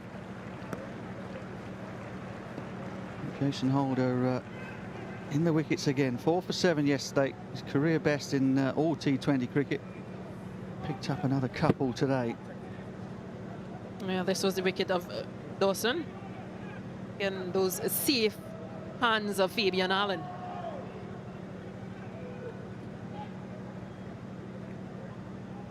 Right, half the final over to go. England make it above 170. Excellent stuff from Holder. Mahmood, like the batters before him, only interested in that short side, and because of that, Holder is able to pin him to the crease and aim at the pads. Now, you should be thinking to get to 170 at least. Get into a gap, push, run hard, get two. Oh, he smoked it. Alternatively, just bang it over the boundary for 4. Made a fantastic sound off the bat again from Saki. 170 it is for England. Never mind me, or with run 2s, just hit 4s. It's a great strike, wasn't it, from Saki Mahmood? And again, I think it just illustrates that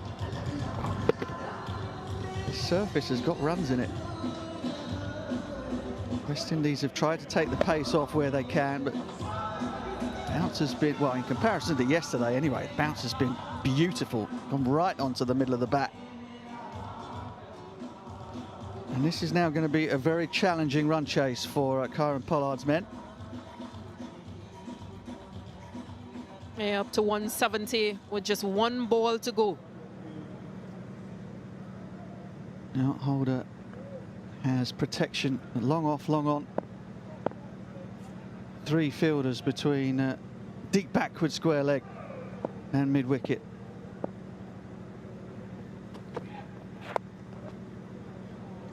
Just the one to close the innings. Well, time will tell as to whether the West Indies got their tactics right in terms of taking the pace off on this much improved Kensington Oval surface. England will feel that they've ticked a box in terms of setting a total batting first, having been asked to do so by Kieran Pollard, who won the toss for the 2nd day in succession. And, contributions all round the card from England, similar with the West Indies bowlers. It was a mixed performance from them with the ball and in the field. And the short boundary certainly played a part in everybody's thinking. 45, the top score from just 31 deliveries from Jason Roy. He really got motoring after the halfway point. Start from Banton. Moeen Ali played some beautiful strokes for his 31. Chris Jordan again was excellent down the order. Probably the shot of the tournament so far. In fact, if anybody plays a better one between now and the end, I'll be very surprised over extra cover. And all in all, England made 171 for 8. West Indies using 7 bowlers. Jason Holder picking up 2 off his 4, and Fabian Allen picking up 2 as well. Just 1 apiece for Akeal Hosein, Pollard and Shepherd. But we haven't seen Odean Smith feature. No, did not feature at all. We might see him with the bat. Okay. West Indies will require 172 for 8. Let's interesting to see if England decide to go hard length early and see if they can take wickets in the traditional way. Kemar Roach. No one Reese. You pitch it up and get to swinging.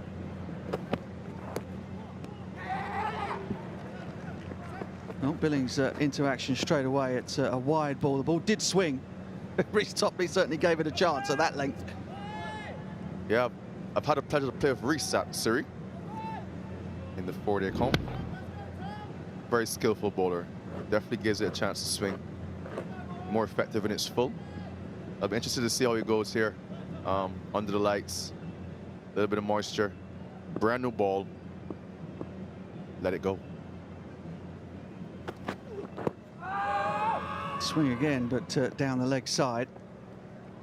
Got a few things in his favour here, Reece Toppley. There is that breeze blowing across the ground from east to west, which will aid that in-swing to the right-handers. Yeah, very much so. As you can see, there's been very strong breeze today. And he's probably standing at 6'5", 6'6" as well. Oh, What a delivery. He's given it. Toppley celebrates. There's going to be a chat here. Brandon King perhaps thinking it swung too much, maybe down the leg side. Thank you, Nigel. Review for LBW. TV umpire to director. We have a player's review for LBW. Original decision given is out. Check front foot. Fair delivery established. Can we move on to front on, please?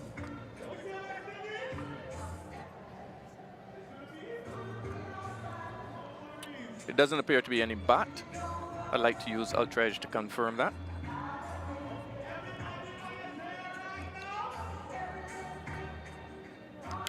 It's a flat line as the ball goes past the bat. Gap between bat and ball. Ball tracking when ready. It's pitching in line. Umpire's call on impact. Umpire's call on wicket.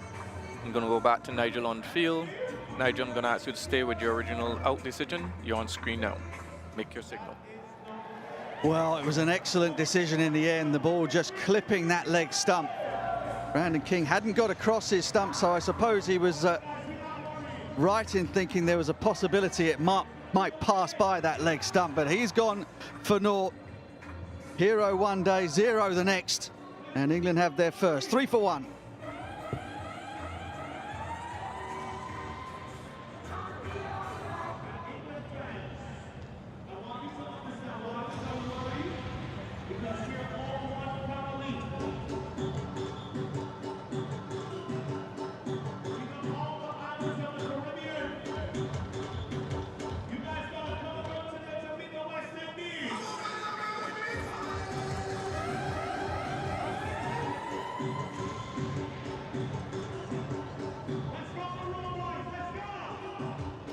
Pooran in at number 3, in sooner than perhaps he would have liked. Kemar Roach called it. Get it full, get it swinging, get wickets. oh yes. That's what I know Rashid Toppley to do. As I said, tall figure, long levers, good reposition, ball swinging back in. He got some fortune there, 2 umpire calls. 2 slips in, more swing. A bit of background to that celebration from Rashid Toppley. It wasn't just because it was an early breakthrough. It's his first T20 international wicket since the 2016 World Cup. Dismissed Dwayne Bravo in Mumbai. A long, long time. Long time since his last rodeo for Rashid Toppley. Yes, very long time. 5 years. It's good to get himself back in some because I'm sure he'd be happy with it.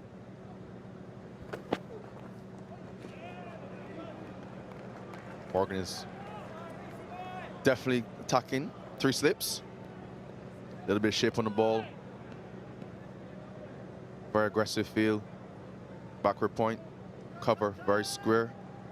3rd man. So the plan is pretty clear. Down the channels and give yourself a chance.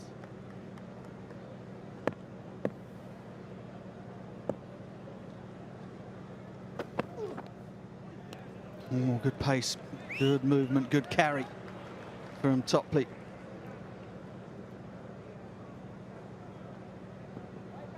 Twilight period can be tricky for the batters before the lights take full effect out there. And England looking to try and take full advantage of that. 3 slips in. Fine leg now up inside the circle. Man back on the cover boundary. Another swing and a miss. Well, that is a sensational first over back for Rashid Toppley. 3 for 1.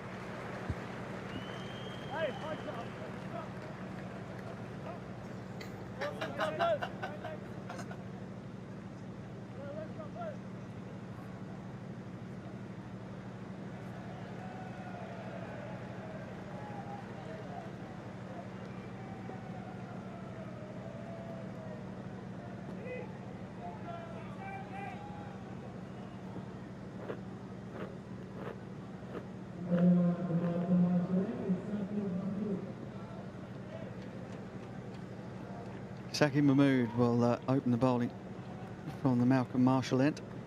Might find the conditions a little bit more to his liking this evening as well. Got a slip in. Interesting to see if Mahmood can get a little bit of swing as well. Shea Hope to take strike.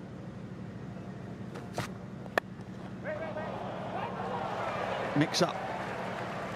Excellent from Morgan. Roy said they'd be hot in the field. Brilliant start there from Morgan. Good start there from Mahmood. That's a good length from this pitch. Give yourself a chance. Good length, good line. Drawing Shea Hope into the drive. A little bit mistimed, but fantastic stop from Morgan.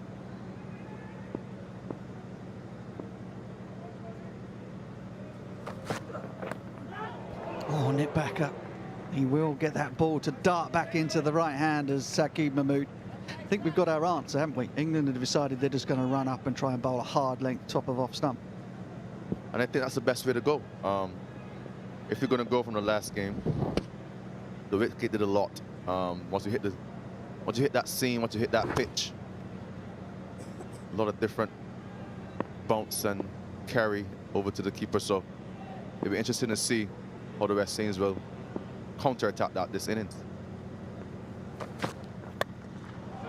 Oh, just like that, straight down the ground from Shea Hope. Not going to make it to the fence. I think it sounded as though it came a little bit out of the bottom of the bat. If there's one team we know, Shea will be positive. He's been one of the better white ball batters in the Caribbean. I would love for him to get a score here.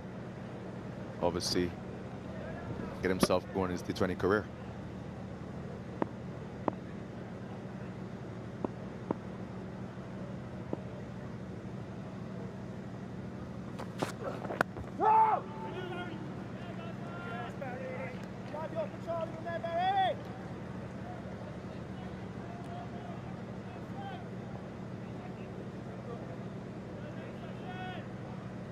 Fantastic length there from Mahmood.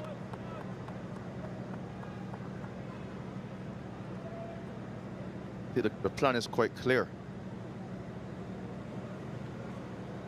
Tap stumps, heavy length into the pitch.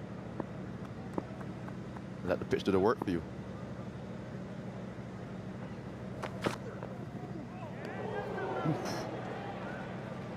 Hope with a, I think it was more in hope than expectation. Aiming that heave across the line, flew through to Sam Billings. Good pace from Mahmood. I'm a big fan of this guy. From Lancashire. Saw him play a couple of games before and love his action, love his rhythm to the crease. And he can bowl a quick ball, as you can see.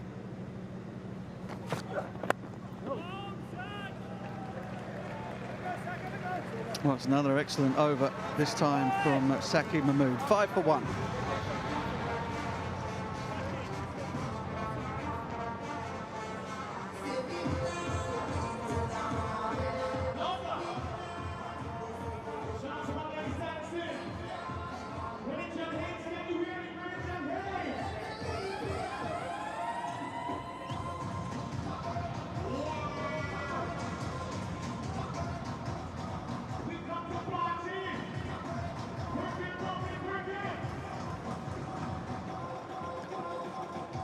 Well, the Betway T20 International Series got off to a flying start for the home team. West Indies laying down a marker in the opening game here at Kensington Oval.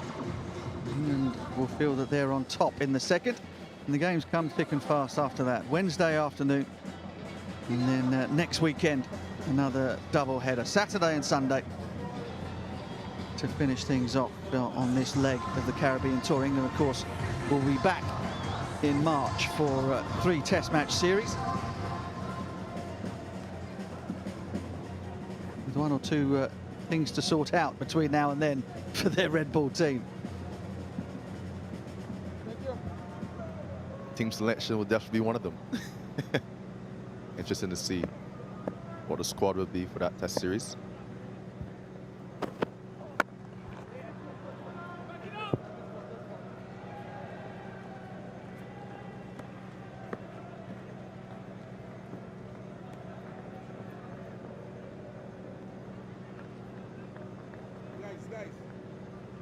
Rashid Toppley into his second over. On the Joe Garner end. Still pitching it up, looking for that swing under the lights. The strong breeze coming from the east. Deep square leg, fine leg in the circle.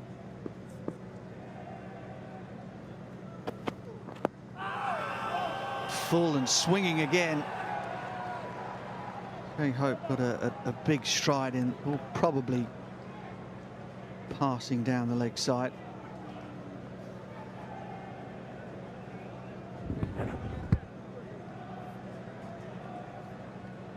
Loving the sun loungers here at Kensington Oval. Not much cause for though at Kennington Oval. Surrey. Fantastic. Don't see too many sun loungers there.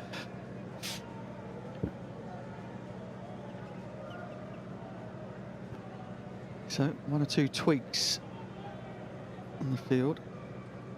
Now two men back on the fence on the leg side.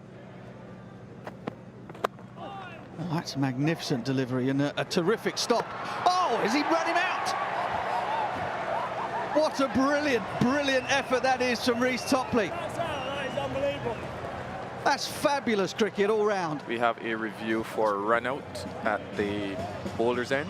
Can you give me your best side on, please?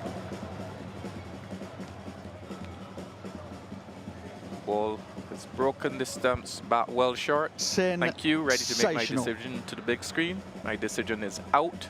I repeat, out.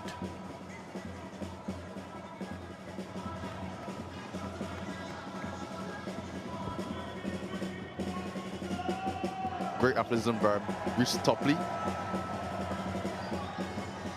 To bowl the ball and to get back and create such a fantastic play. Shows great energy, great athleticism. Yeah, Shai Hope goes for two. West Indies now in a bit of bother. Darren Bravo makes his way out. What a piece of fielding that was. I mean, the whole thing was quite superb from Toppley. Start off with the in-swinging Yorker. Was dug out by Shai Hope, who timed it unbelievably well. So well that he thought it must get past the bowler. Big man dives down to his left, gets a paw on it, and then this. Magnificent.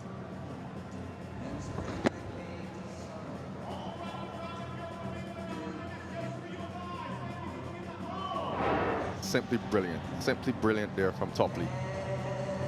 Tall guy. Getting up and getting back. Amazing feeling, man. West Indies are in a spotter border. 6 for 2. It's only the second over.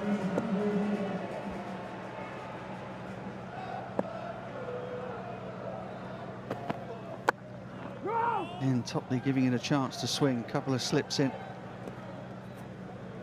England really going in for the kill here.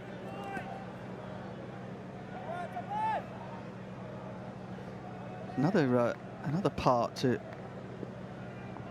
that piece of cricket from Rashid Toppley. We think it may just have hit Shai Hope's boot first.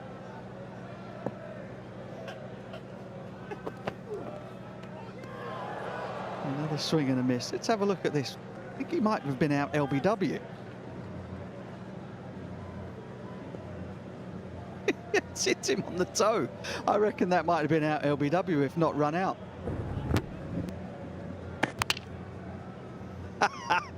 Absolutely stone dead. Rashid Toppley's cost himself a wicket with the run out. Nice work, Hawkeye. Nice.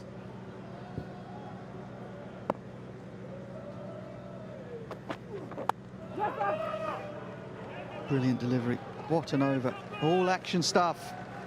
And it's all going the way of England. 6 for 2.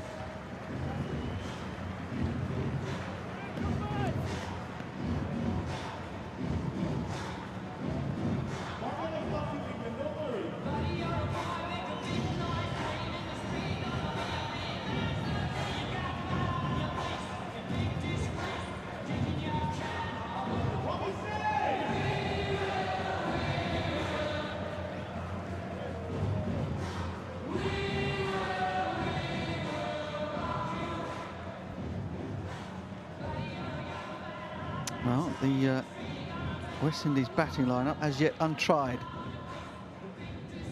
Beyond Nicholas Pooran at number 3. Darren Bravo in for his first knock of the series. Well, if experience counts for anything, you want an experienced man in this situation. 6 for 2. And no better one than Darren Bravo. One of the better batsmen in the Caribbean. Bit of short on work, but let's see how he goes today.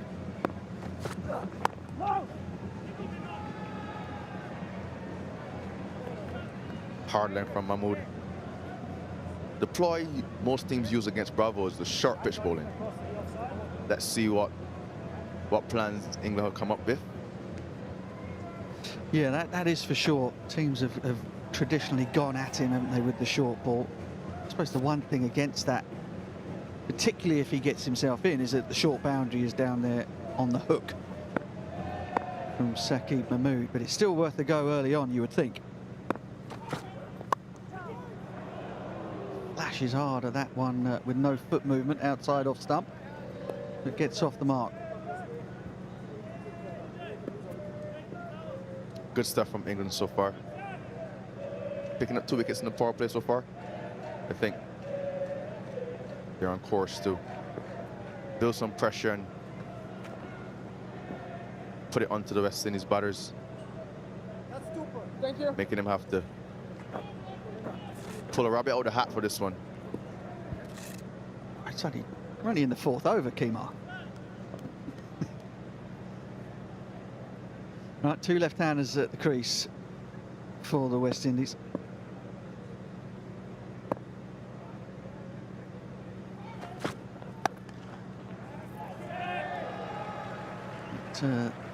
The rate climbing already up into double figures.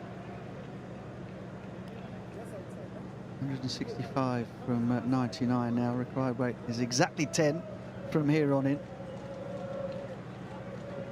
England might find themselves in a similar position to that of the West Indies yesterday, albeit defending a total, whereby when the spinners actually do get a chance to come on and bowl outside the power play, the pressure is on. The West Indies have to come out and score against them straight away.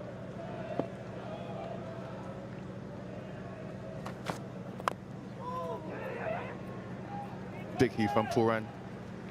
Diving stop there from Toppley. Short fine leg. Yeah, I agree with you, Butch. I thought that the West Indies did a different ploy from what England is doing right now. They bowled a lot more spin in that first 10. Why do you think they went with that? Because they didn't even try to run up and hit a hard length and replicate what they did yesterday. It wasn't like they went to that plan first, saw it didn't work and changed it. They basically just disregarded it this game. I think they wanted to outfox the opposition, let them not expect something that didn't expect. Oh, that's quality. That is quality. First boundary of the innings for the West Indies, and it was worth waiting for. Yes, lovely shot there from Bravo. Square the wicket. Gets himself a boundary. Gets his innings going. But so you think the West Indies was almost like a double bluff. They thought England would be expecting them to come out and bowl hard length, and so they did something different. it seems that way to me. Pollard bowling pretty early as well. And they wanted to utilize the big side of the field, so they bowled a lot of balls wide the stump.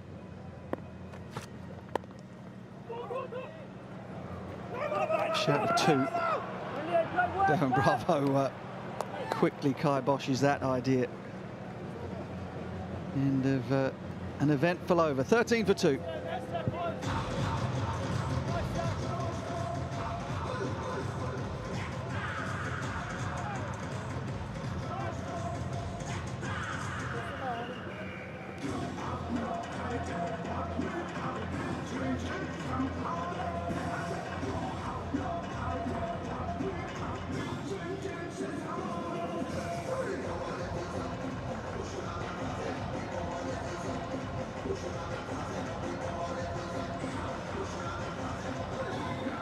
Not tense times for Phil Simmons. West Indies 1-0 up in this 5-match series. And up against it in game 2. Toppley into his 3rd over. Figures of 1 for 3. It's good positive cricket from Morgan, giving Toppley a 3rd. Fantastic length. I think he's sticking to his strengths here. Pitching it up, letting it swing, giving himself a chance. 2 left-handers at the crease. Down the channels, slip in place. 3rd man, backward point. Attack that outside edge and let the pitch work for you.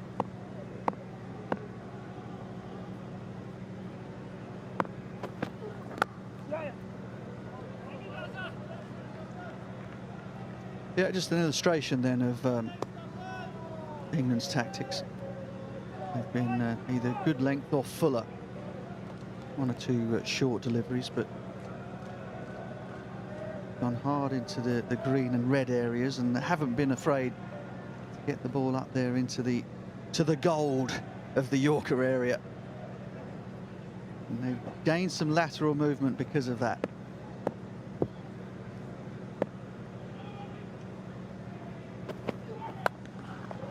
Oh, slammed down the ground. It's very nearly taken out his partner at the other end. Violent stuff from Pooran. I thought Bravo did well to get out of the way there. Powerful shot from Pooran down the ground. Using his feet. He played one of those similar to yesterday. We all know he packs a lot of power. Pooran. And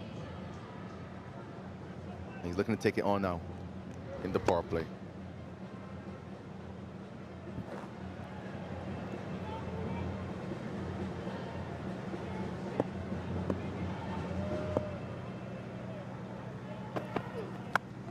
Straight up in the air. This is going to take some catching.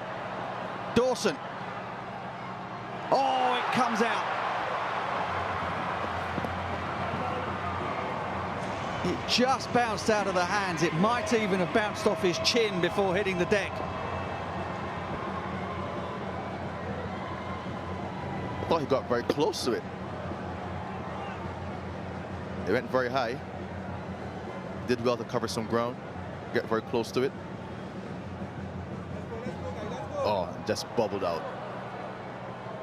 Unlucky. Oh.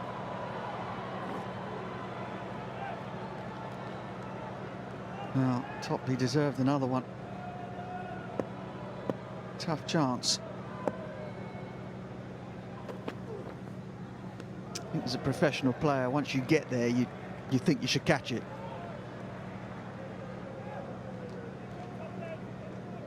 His momentum as he was running towards the ball.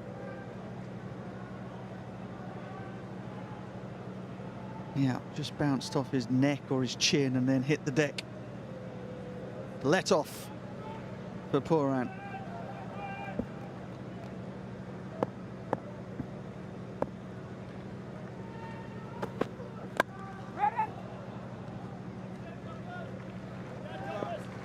Well, 5 overs gone, and there has been plenty happening here at Kensington Oval. 20 for 2.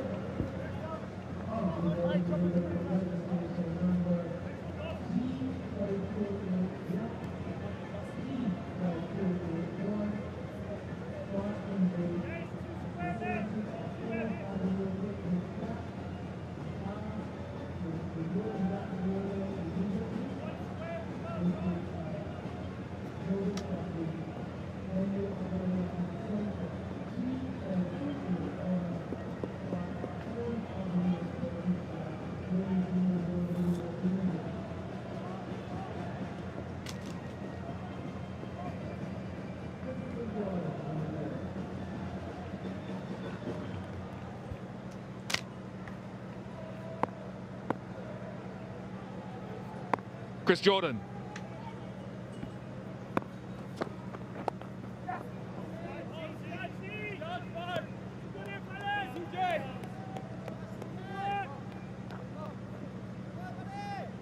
The second night in a row. It was Jordan who is of some familiarity to conditions here, having grown up in Barbados, has got important runs. Thank you. Yeah, this was a 6 from earlier, Bish. This is from around the wicket, and this is to the longest part of the boundary.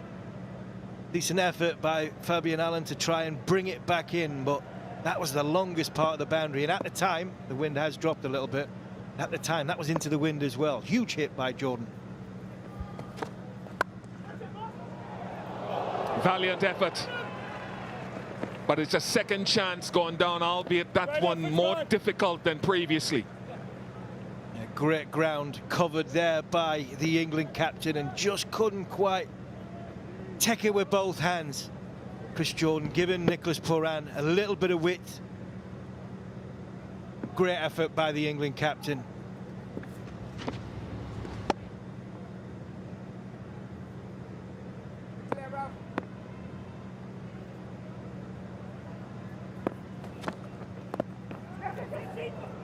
A little bit of pace off. Stop bowling, TJ. Stop bowling. Doing the same. Here are the two drop catches.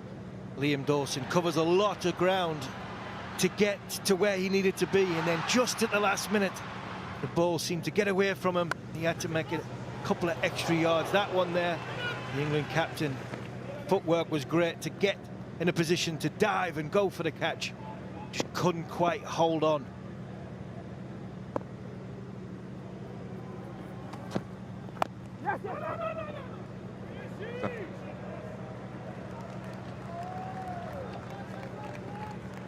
A little bit more, I think, as the ball has gotten old, and we saw that as well.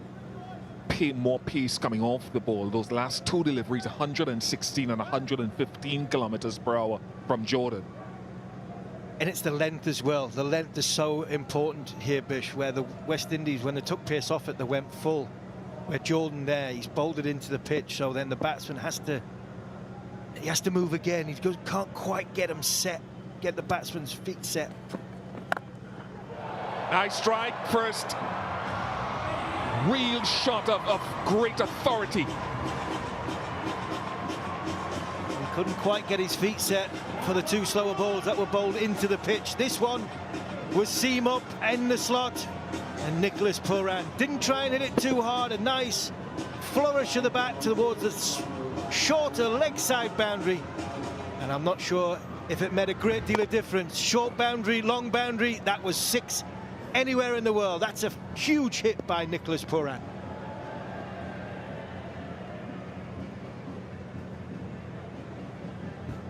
The word that I got filtering through as I walked around the boundary, when they showed that Jordan 6, you'll see a straggler walking around where that 6 was hit. That was me walking around the ground. You see, it's a slightly better pitch. That's why they took pace off. And that's why Jordan is taking consistently pace off the ball. That's his method. But Pooran has had a good over here, 33 for 2. And again, like last night,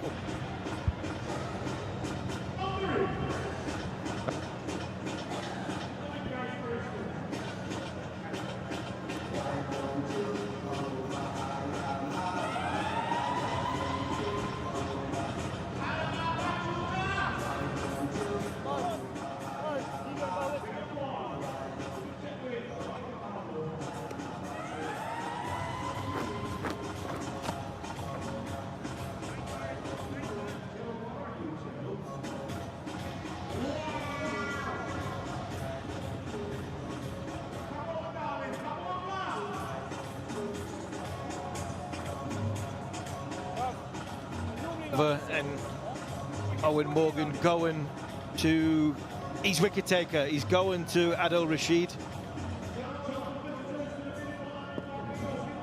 But this again, Nicholas Pooran, again a bit like 24 hours ago, a bit scratchy in his first few balls, got going. He's fighting against the wicket, fighting against himself. Confidence of hitting that beautiful 6, and then ball sat up, a little bit of width. Managed to get it between short third man and backward point for 4. ball. Almost every time he does it out of the front of the hand, the first ball of his spell, probably just to get himself going. He did it yesterday as well, and he's done it for a long time.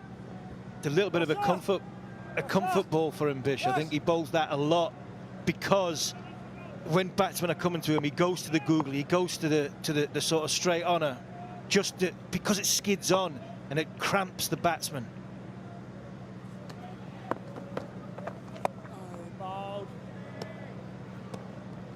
What we might find with Akeal Rashid in this innings, especially to the left-hander, he'll try and bowl at the front of his hand, drag it down that long boundary to the left-hander's leg side.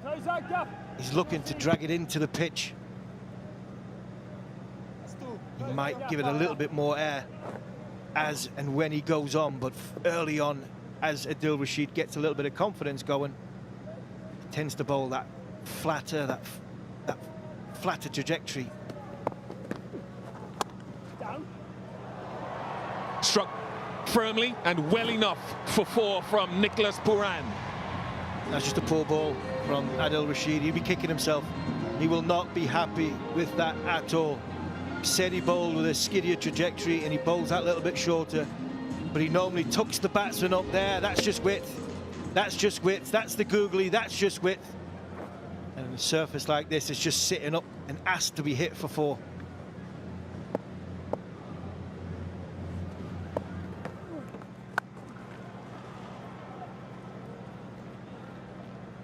Again, we see the short ball, the drag down.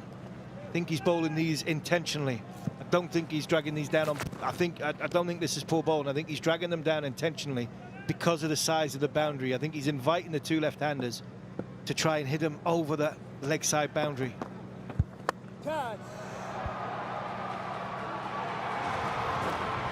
Casually hit almost, because one hand came off the bat, I think just about on contact or just after. First ball that Akeal Rashid is throwing a little bit higher above the eye line. And a one-handed Darren Bravo. Is it a beautiful control shot straight back over his head, beating England's probably best fielder on show, Chris Jordan.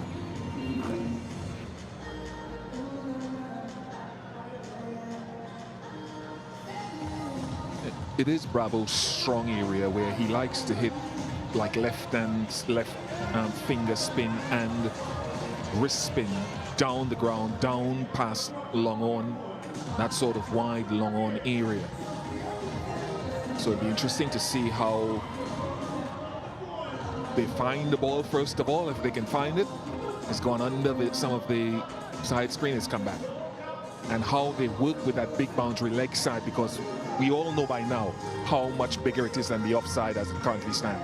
Yeah, and the intriguing part of it, will they have the game awareness to use the boundary to their advantage of hitting the ball into the gap and running 2? They don't seem to be, they want it to be power rather than touch.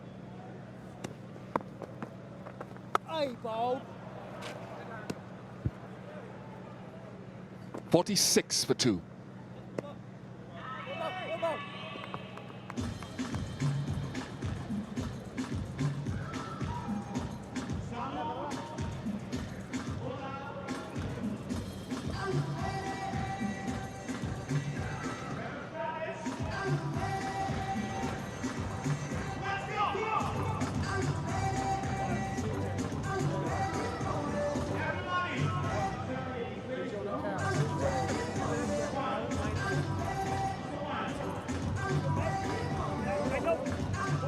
Jason Roy motored on after the water break in the first innings. 24 of the over and resumption. Moeen Ali put down a couple of times, I think. Great to be here in Barbados again with his musical interludes in between overs. And as we talk matchups stuff, Moeen Ali makes his entrance. And a better record against left-handers than against the righties.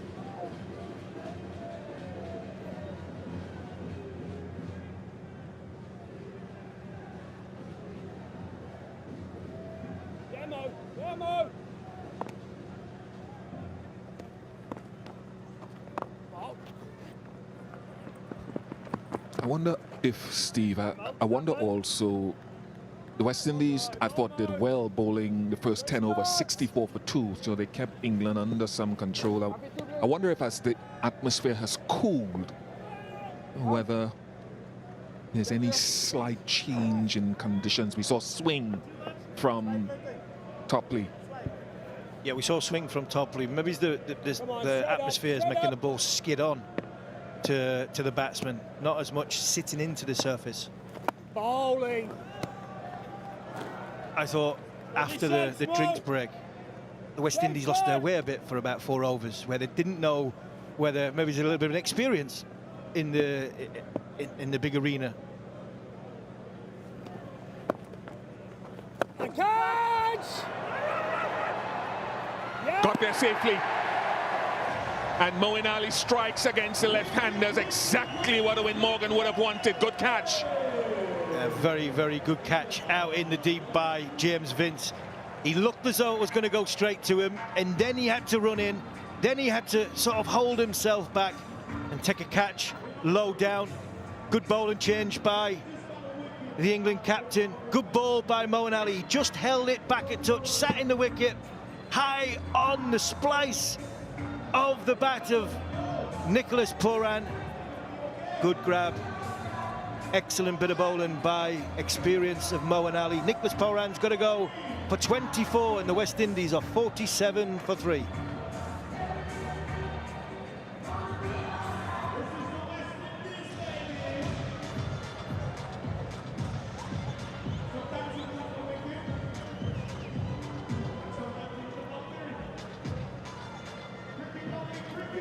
Cross.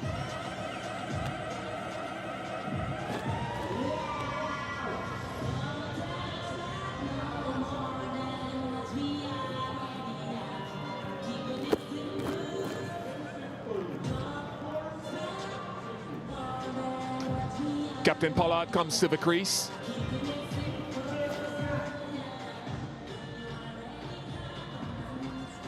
And as we see the catch again, Moeen Ali just held it, just seemed as though he held it back just a touch into the surface. A fantastic catch for James Vince. Got himself set, and then he knew he had to dive to make sure he had it in his hands, and then he went again. Something the England players practice a hell of a lot in their preparation, getting themselves ready for the T20s and for the 50 over. Good bit of bowling. Good bowling change by the England captain. Brings the West Indian captain to the crease. Bowling. You want to work your matchups as much as possible, but it's not that the off-spinner can't get the right-handed batsman out. Pollard knows that, having faced Andy McBride with great difficulty in the ODIs recently. Moeen Ali, I remember when they played the West Indies in Dubai, got Lendl Simmons hitting to the big side. But you eke out any advantage you feel you can get. He's taken a left-handed batsman out of the equation. As well as that, Bish, I always like the matchups, but I also like the situation where you've got 2 spinners on either end, both experienced, both know their game, where you could, because of scoreboard pressure, 124 off 73, Moeen Ali, Akeal Rashid could get through 2 or 3 overs here in no time at all, while 2 batsmen are trying to establish themselves and make a partnership again.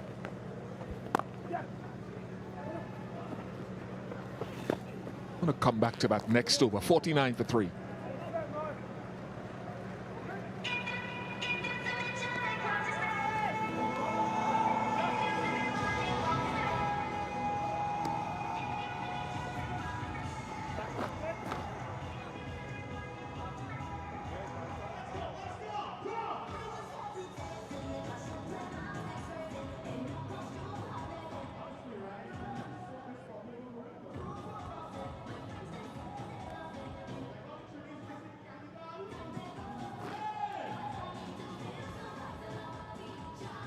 (49 for 3), 8 overs gone. Akeal Rashid continues. You can also look at the wrist spinner.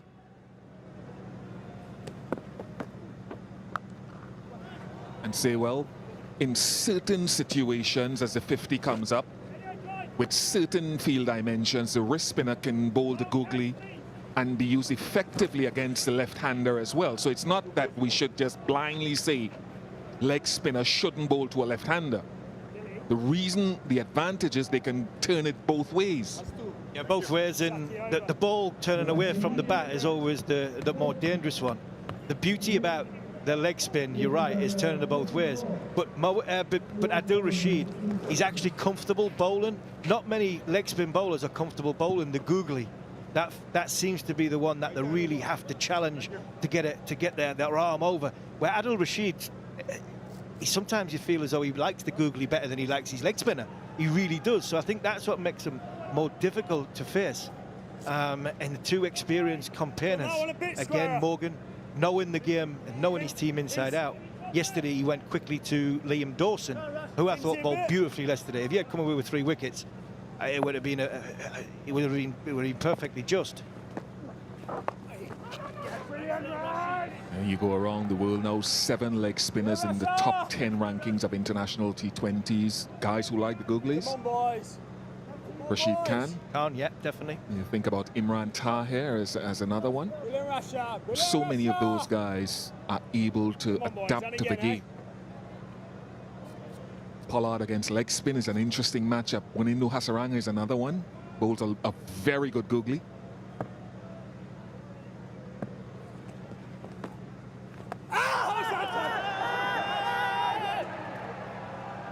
They'll review this. I think they'll review this, you know. Rashid wants it. Convince Morgan. Thank you, Nigel. Review for LBW. TV umpire to director. We have a player's review for LBW. Original decision given is not out. Front foot check. Fair delivery established. Can we move on to front on, please?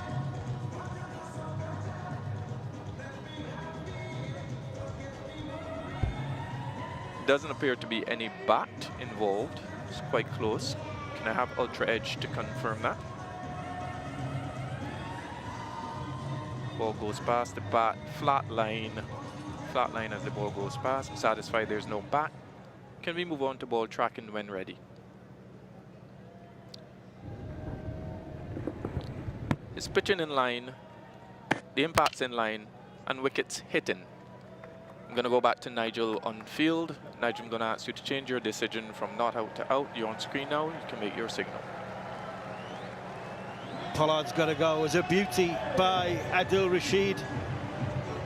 The RS decision went in England's favour. Karen Pollard, bamboozle, all ends up by England's leg spinner. Pollard's gone for 1. West Indies now in a big trouble. 50 for 4.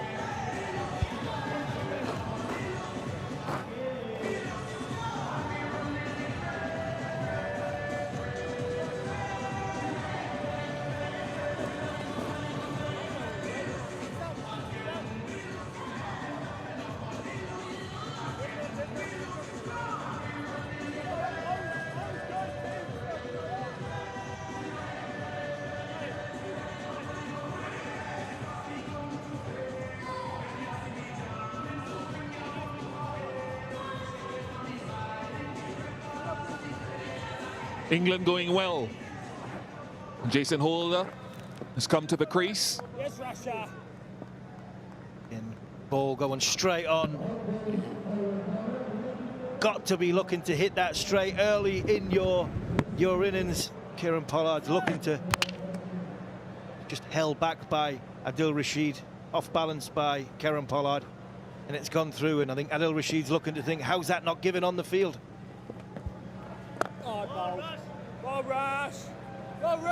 It's just wonderful when you've got variety in your attack that Morgan can call on. He can work matchups, he can work the field dimensions, get them on from the requisite ends against batsmen that the numbers and instinct will tell you this will work in my favor, or could. Especially when you've got runs on the board, Bish. That's a huge factor when you've got runs on the board.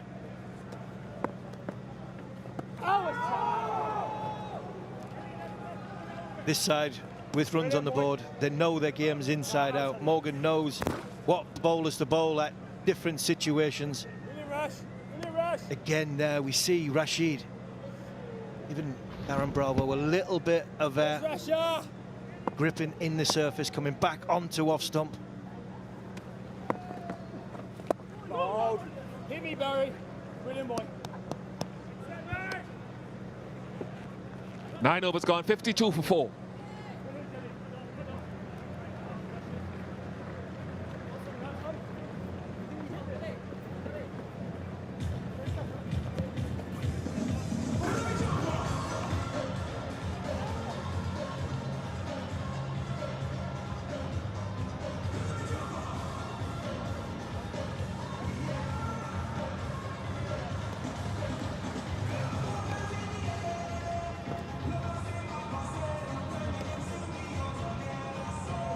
This is the list I was referring to. A lot of people around the world are cognizant of it, so it's not unique, it's not mind-blowing. Look at the number of wrist spinners or mystery spinners.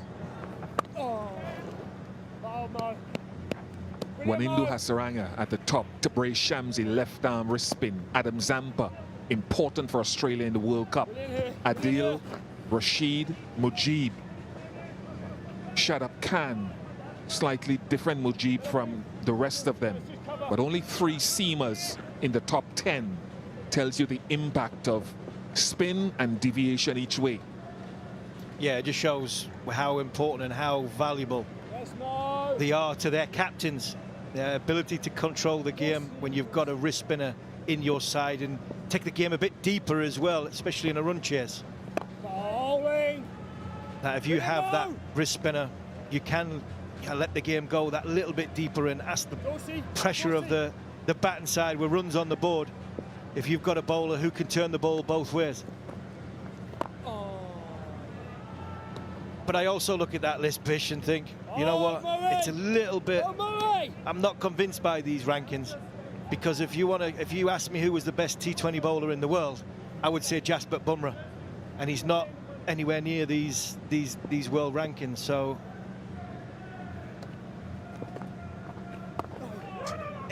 Hit me. All of India is applauding Steve Harmison right now. I know who I'd want to bowl for me in the last over or with 4 overs to go in a T20. Pressure on.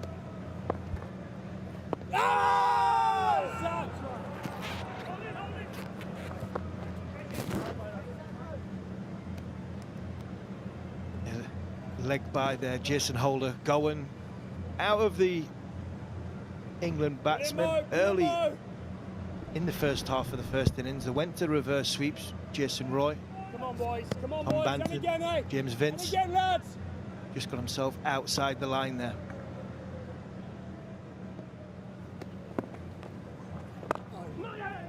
We'll let Steve Harmison know that rankings are an imprecise measurement. Boys. 10 overs gone, 55 for 4, and it's time for the Blue Waters drinks break.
Well, glum-looking faces on a couple of Trinidadians at Stacey Ann King. It's been all action stuff. Brandon King was the first to go. Decision. And Shea Hope went second. Sensational run out by Toppley. Nicholas Pooran didn't quite get a hold of this one after a nice little cameo, but he had to go. And he had the big wicket of Kyron Pollard. Decision not out, but had to be overturned.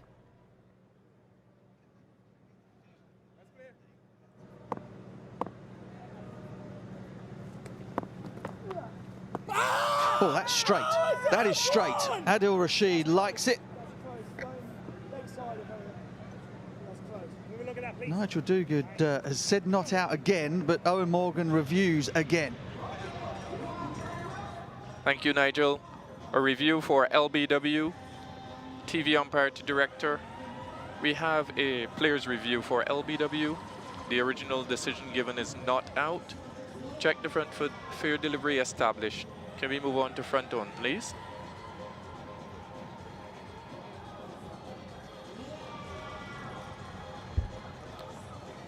Doesn't appear to be any bat involved. I'm just going to confirm that with the use of ultra edge. Ultra edge coming up. It's a flat line as the ball goes past the bat. No contact with bat. Satisfied. Can we move on to ball tracking when ready? Ball tracking is coming up.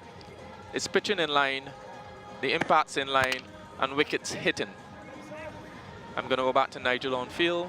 Nigel, I'm going to ask you to change your not out decision to out. You're on screen now. You can make your signal. Well, it's another sensational review from England. It's another incorrect decision from umpire Duguid. And it's another sensational piece of bowling from Akeal Rashid. He's sent back another left-hander. Darren Bravo goes for 23, and the West Indies are in dire straits at 55 for 5.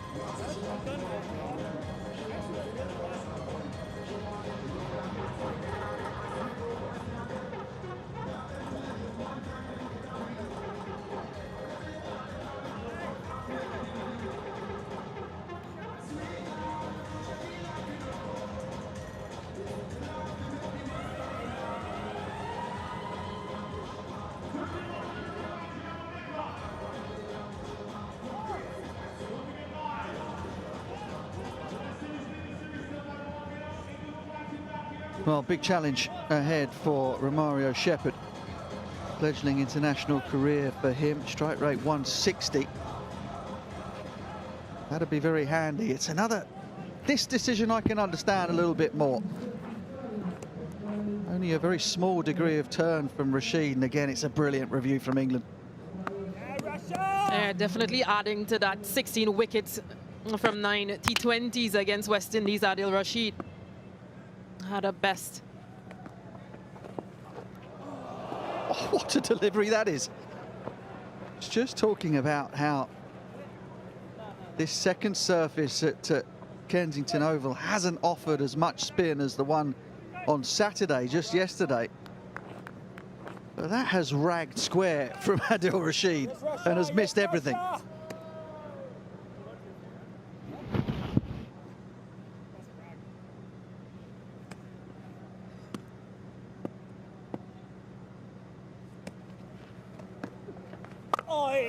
Front of the hand delivery. Going through his whole box of tricks here. He loves bowling against the West Indies, that is for sure. Both ways, Rash.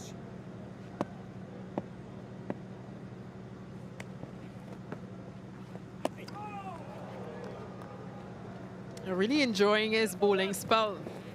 2 wickets so far, 16 runs. Just adding to that World Cup, that T20 World Cup experience, taking 4 for 2 against West Indies. Oh, well, safe to say, Mr. Shepherd has not picked that one.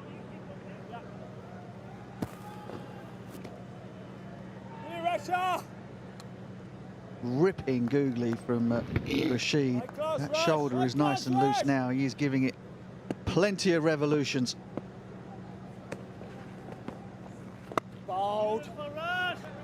Oh, that's brilliant. You could watch that over and over again. 57 for 5.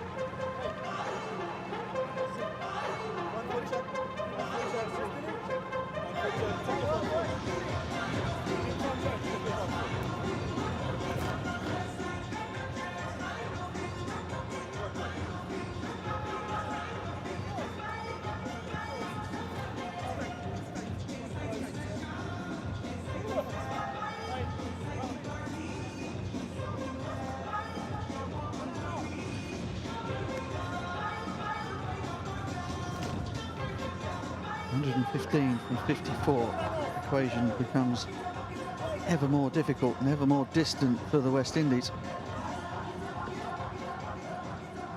And had an excellent plan against Karen Pollard. The field setting was quite something. Gone! Oh, Moeen Ali! Anything Fabian Allen can do, Moeen Ali can do equally well. It's almost like the England spinners can do no wrong. Just look at this. Jason Holder strikes powerfully. And Ali just picks it out. And Holder goes for 1. West Indies 57 for 6.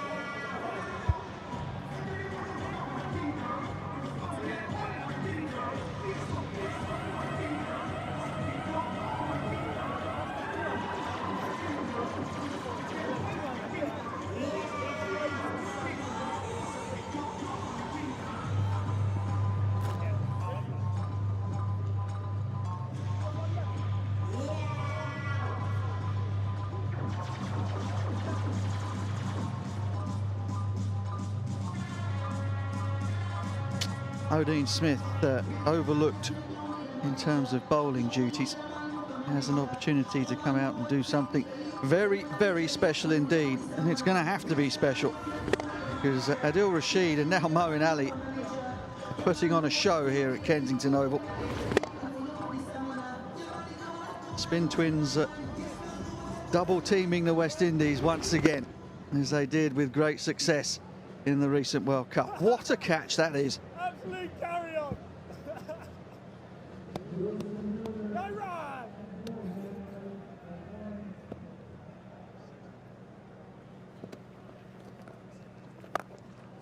Heaved away into the leg side. Oh, this man has got huge shoulders and he has just belted that over mid-wicket for 6.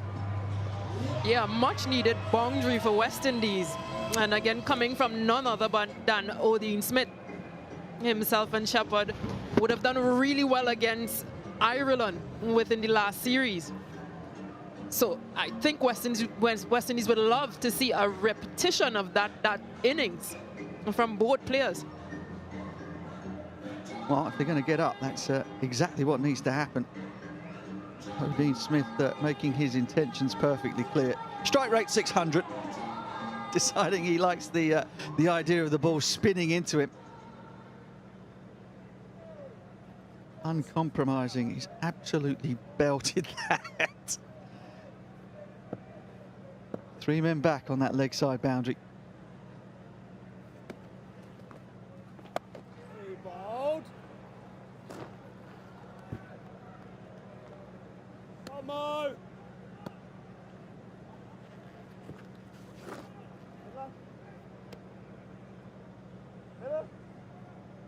Yeah, these two, Shepherd and Smith, had a 58-run partnership in the second ODI against Ireland.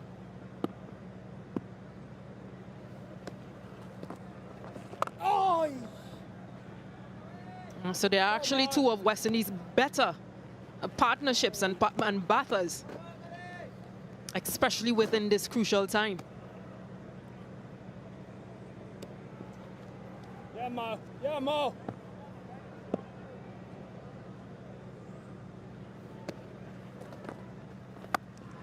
That has gone miles up. Toppley is underneath it. Oh, pouches it safely. In fact, it's James Vince, apologies. Second catch for the Hampshire captain. And he made it look very, very straightforward indeed. Hosein Smith in for a good time, not a long time, and Moeen Ali has another. Yeah, hit high up into the night sky. And long as well, but just not long enough to clear Vince. Takes a comfortable catch. His second for the night. And again, the spinner gets his wicket. Hosein Smith goes for 7 off 3. West Indies 65 for 7.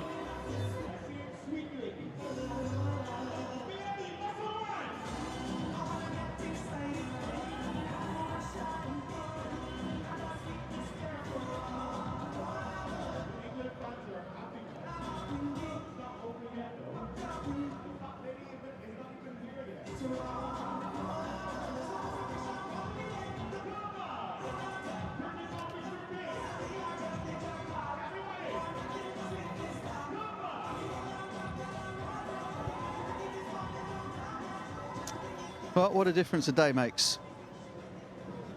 Oh, Pollard has been around for too long in this game to have got too high about the win against England yesterday. But he must be feeling pretty disappointed about various areas of this performance from the West Indies so far. 65 for 7.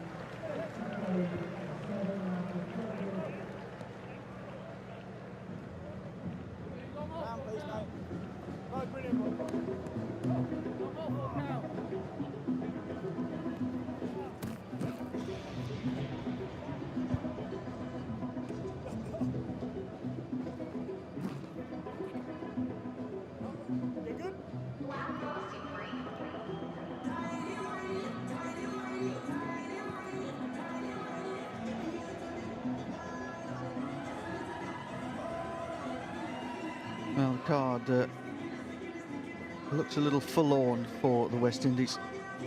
Toppley started things off with some brilliant new ball bowling. And once England had pushed that rate up into double figures inside the power play, they've unleashed the spin twins of Rashid and Ali. Now Dawson joins them to make a spin triumvirate.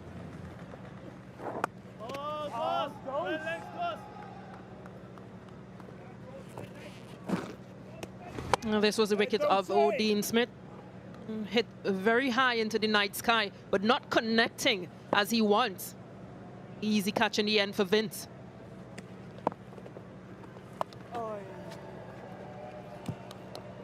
Yes, Saki! Big sack! Fabian Alling making his way back into this West Indies T20 team. But he himself has been a good finisher for West Indies in the past.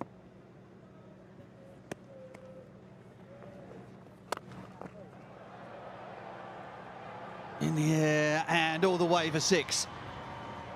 Mario Shepherd, those long levers, has banged one into the West Indies dugout. Almost like a shorthand jab, but getting sufficient connection. Shepherd gets him a maximum.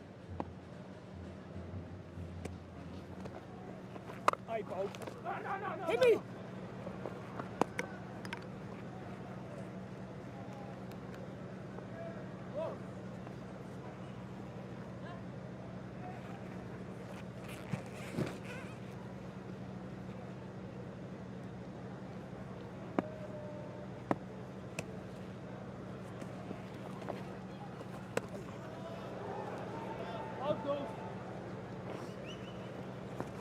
A nice intent.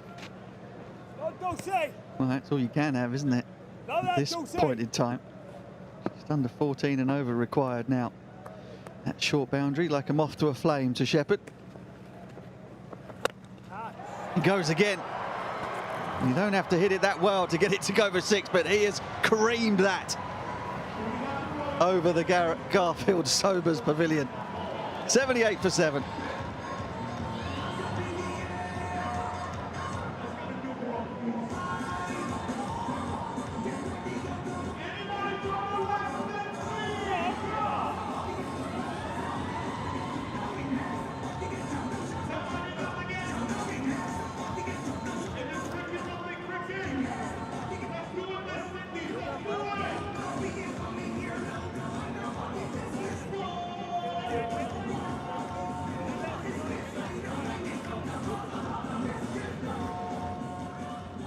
Moeen Ali preparing to bowl his last over. The final ball of Dawson's first over. And Romario Shepherd has plonked him into Sir Gary Stober's pavilion.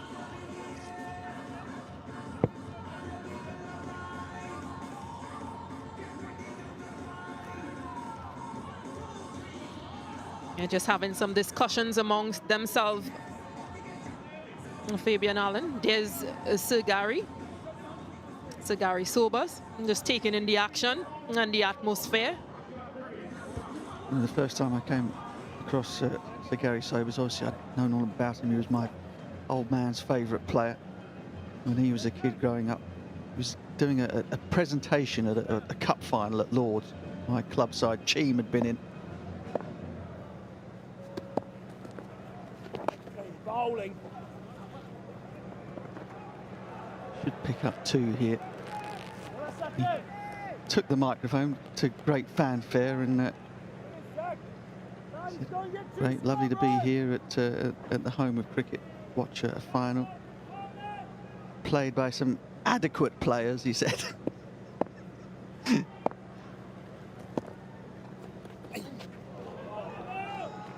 think he thought we measured up really to his standards.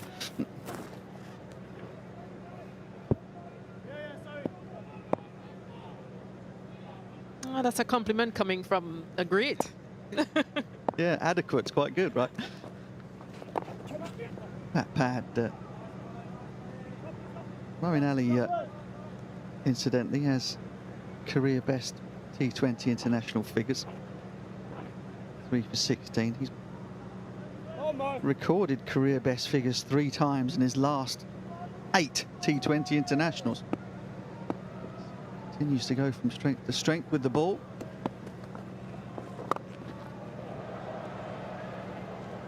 He's loving his role. I mean, during the Ashes Test matches, Moeen Ali was doing a bit of punditry in the studios for those. And he was bemoaning the fact that he got asked to move around the order so much as a Test player. But he's absolutely loving this sort of floating role in the T20 side.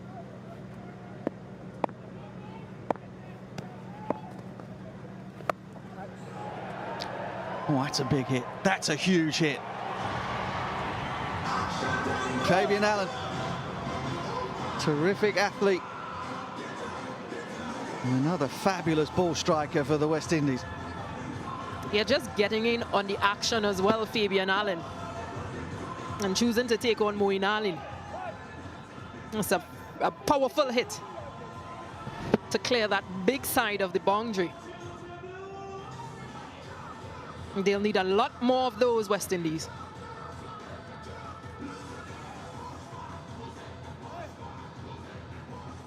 Delay while the ball is disinfected.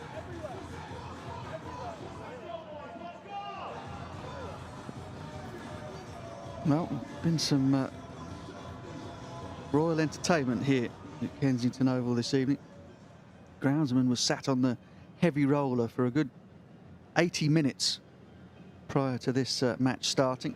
Perhaps a bit stung by criticism of the surface yesterday. There's been nothing wrong with this one.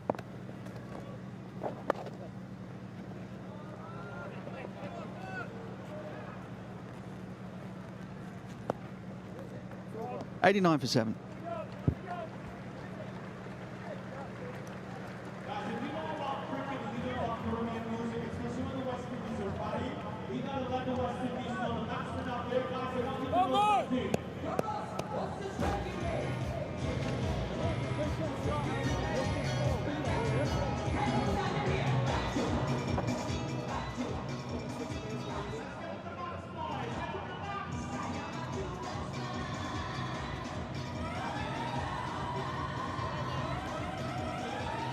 So just a match summary.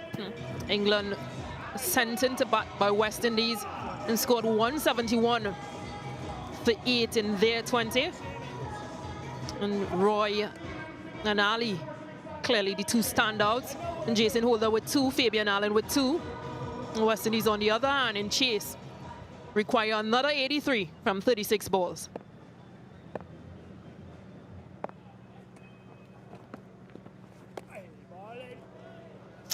Akeal Rashid into his final over.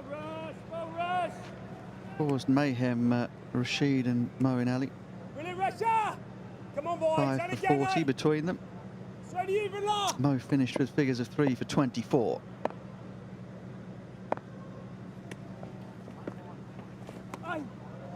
Another ripping leg break from Akeal Rashid. Over that he bowled not so long ago. The dismissal of Darren Bravo, then ripping leg breaks. Shepherd not picking the googly. Fabulous stuff. In the air again. Oh, that's gone many a mile. Romario Shepherd. He can bang them. Yeah, you miss your length and I hit. That's a clean strike from Romario Shepherd. Rashid. Miles into the stand.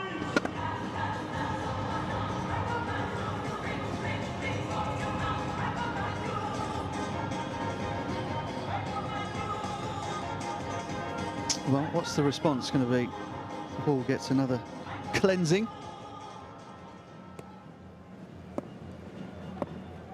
What are you going, googly or leggy? Leggy it was, but there's a fielder in the way. James Vince keeping his concentration. Yeah, he's been exceptional in the field. He's taken 2 really good catches.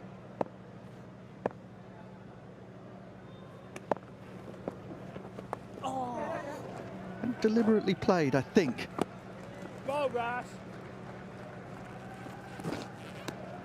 Allen just running that down vacant slip area. It's interesting because we haven't seen any sweeps or reverse sweeps from West Indies. We've seen that within England's innings quite often. Yes, not a strength of West Indies batting, the sweep shot against the spinners. 15 overs gone, 98 for 7.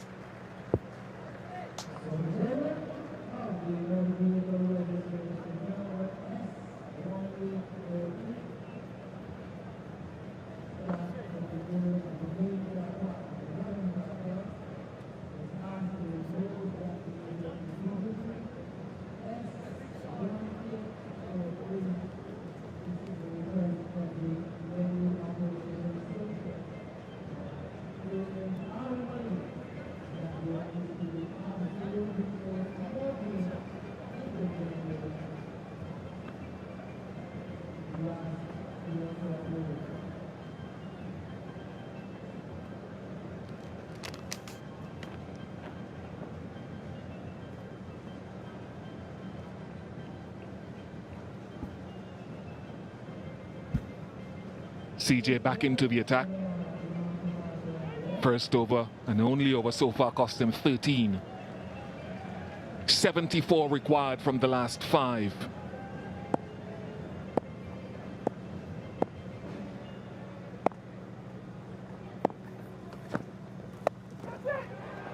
Straight to square leg. And Jordan strikes on return. Wonder if it was pace off there again. Yeah, just a little bit of pace off there by Chris Jordan. Drags the ball into the pitch. Fabian had to wait for it. And he's just tried to help it on its way. Gone to the longer part of the ground. And a nice, easy catch there for Tom Banton. Chris Jordan just politely tells Fabian Allen where the pavilion is. And off he goes up the steps. Fabian Allen goes for 12. The West Indies 98 for 8.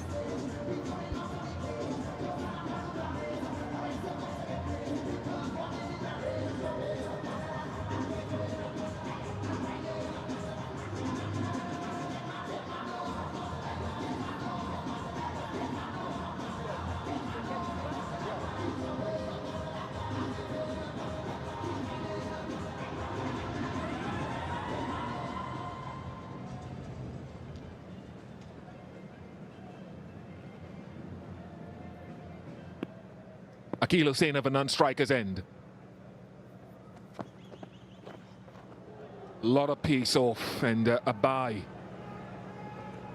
Apart from the new ball burst, since Jordan came into the attack, he's probably only put pace on 2 balls.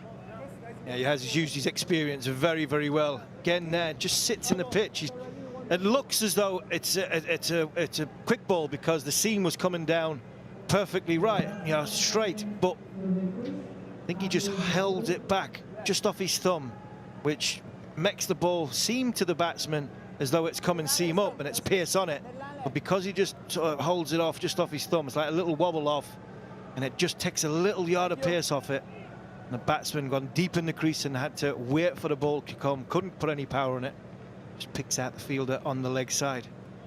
Interesting tactics, Bish, that England would go in power play with seamers, and West Indies went very quickly to the spinners in power play. It's different because England's spinners are very, very experienced in Moeen Ali and Akeal Rashid.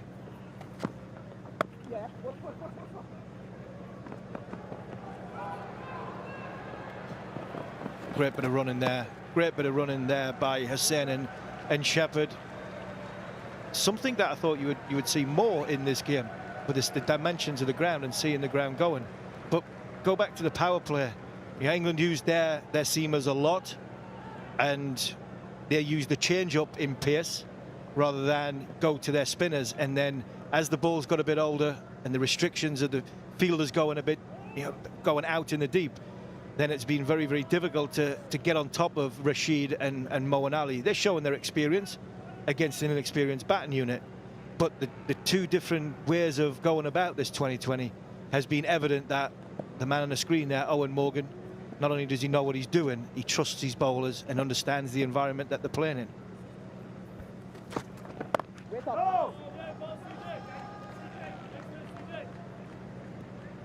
Yeah, I was a little surprised that after 1 over apiece that Cottrell and Holder were exchanged for the spin, but I suppose the other thing the West Indies would have looked at a matchups against potentially Roy, who has had a historical weakness against the ball spinning away from him.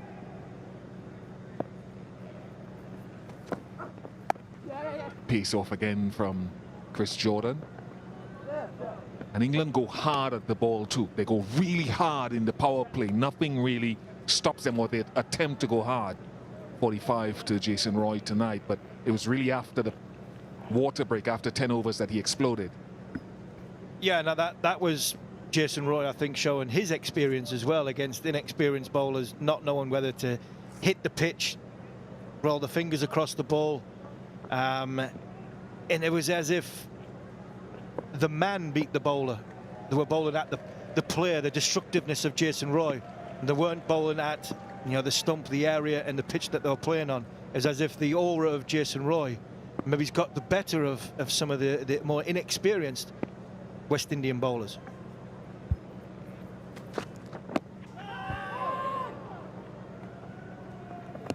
.22 of his last 8 deliveries of the innings, 103 for 8. 10 seconds.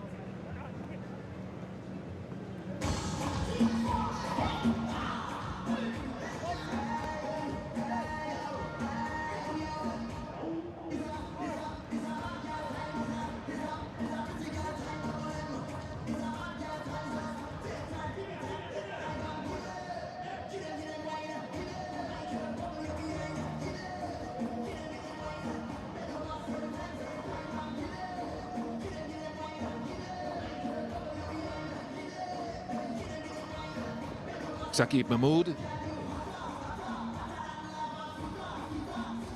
shared the new ball with Reece Toppley, whose father, Don, as almost everyone in the UK knows, played for Essex for many years as a seam bowler. Then he went to Surrey.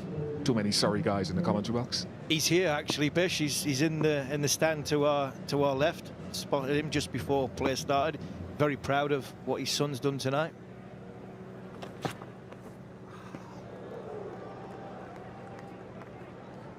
I think the height of Reece Toppley was the difference. The New ball, got it to swing, a bit like Jason Holder last night. Got the ball to shape from a good height, left and right arm. Obviously, that's the difference, but got the ball to swing and shape from a good height and a fuller length. And I'm not sure, as a fast bowler, I can really talk about the way he fielded, because I'm not sure I had that in my armoury as a fast bowler. It's a fantastic bit of fielding.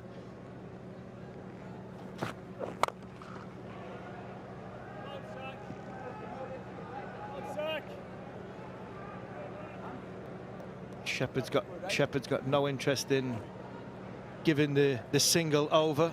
We see the Toppley bit of fielding again. Not only was it great swing, getting up and shoveling it. Didn't try and grab the ball. If he grabs the ball, he doesn't get the run out. Doesn't get the run out. As much, we'll talk about the LBW in a second here, but it was a great bit of agility to not only just stop the ball, but this bit, if he doesn't, he shovels it back towards the stumps. Brilliant bit of fielding by the big fella. Yeah, I think at last count, someone had checked 5 stress fractures for him coming through the system, in addition to a pin in his back. Yeah, it's been heartbreaking what's happened to Rhys Toppley. I don't think there's anybody ever had any question marks about the ability of Rhys Toppley, his ability to bowl to swing, good lengths that he bowls, but what you've just mentioned there tells its own story. Mental strength to get himself back on the field again.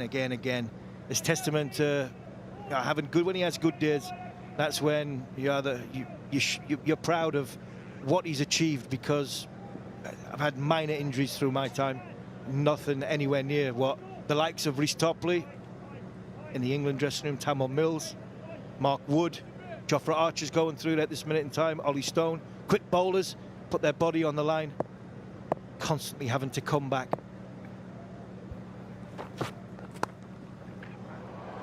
Runs for Akeal Hosein. Deep point, no deep third man and 4. Well, Shepherd's farming the strike of Akeal Hosein. I'm not sure why. After this shot, this is a fantastic cricket shot. Waited for it, top of the bounce, good pace by Saqib Mahmood. Followed the batsman. Lovely flourish of the bat. Just beat the short third man.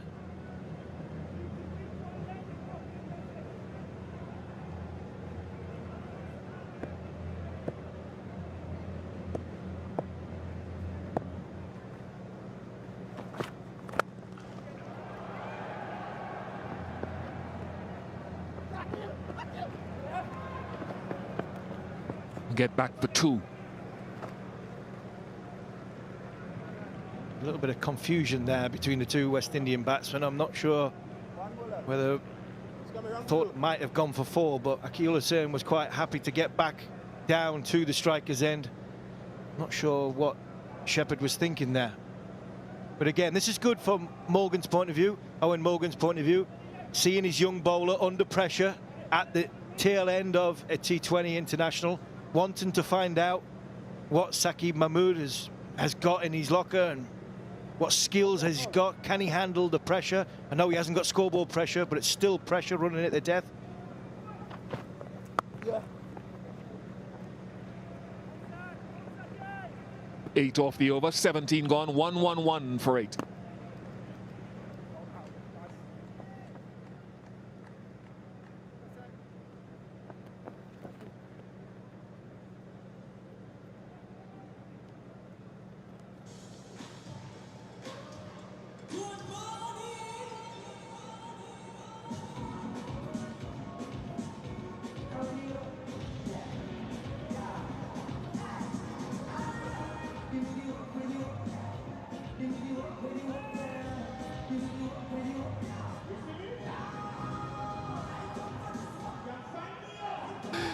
We'll have a break for a couple of days, and then we'll be back here at Kensington Oval on Wednesday for the 3rd of the Betway T20 Internationals. Then we move on to the 4th and 5th at the same venue.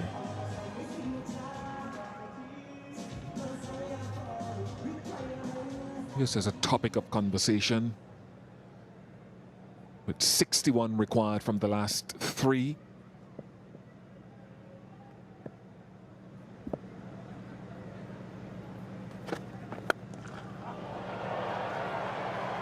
It's a top strike. All the way for 6 for Akeal Hosein. Fantastic shot by Akeal Hosein. He's got width. It's all he's done. He's got width. I'm not sure that's the area that Chris Jordan is wanting to bowl. He's put Pearce on the ball here.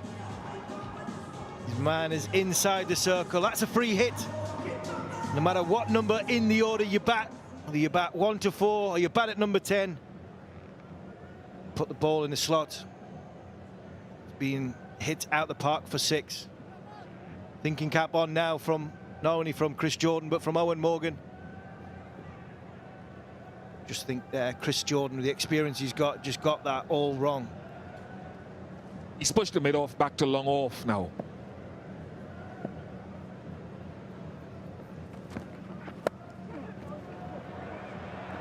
And has taken pace off it, and it was in and out of the skipper's hands for the second time tonight.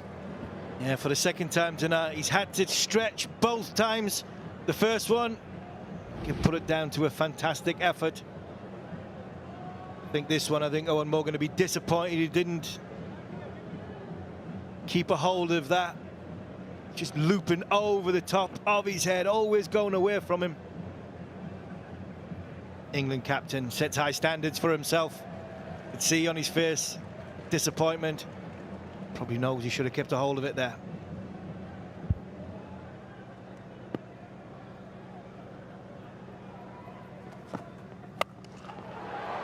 That is some thumping again tonight from Romario Shepherd. Pace on into the pitch and disappears. The ball just seems to be skidded on now under the lights. Atmosphere's changed a touch. That is Pearce on into the pitch, and the sound was absolutely beautiful. Beautiful sound, long part of the boundary. Jason Roy, one of England's best fielders, underneath it. Watched it sail comfortably over his head as it bounced off the base of the scoreboard. If West Indies can get their batting right, I'm a little concerned that Odean Smith is playing and not bowling a lot. And I think you have to trust this bowling if you're going to play him and batting him down the order. But Fabian Allen, we know he's dangerous. A batsman who bowls. Odean Smith can hit the ball. There he is next to Phil Simmons. Shepherd can smack the ball. Hosein is showing his ways. So can you get the top order right to set things up for you? That's another one. Into the beach. Jordan's bowled it into the pitch, and Shepherd has hit it into the beach. West Indies fans have just woken up a little bit here. Fantastic hit, another big hit to the long boundary. Jordan's tried to cramp Smith with some back of a length into his hip area. And the fast hands, beautiful fast hands, lovely sound off the middle of the bat. And the West Indies fans just believe, gotta believe that West Indies can get themselves back into this match with a few more lusty blows. Where does he go now? What's in his mind? What are the options? We haven't seen the Yorker in this over yet. We've seen it now, and Shepherd squirts it away. And squirts it away close to the boundary, but good feeling again, it seems, from Rhys Toppley. Yeah, I think he's got to go. He's got to go back to what Chris Jordan bowls well, which is the Yorker. Has Rhys Toppley touched the rope there? Oh, I think he's done all right here. I think the big fella's done really well. Where's his back foot here? Where's his back foot here? Oh, I think he's done well there. He saved 2 runs. 2 runs for England here. Shepherd's career best score, 36.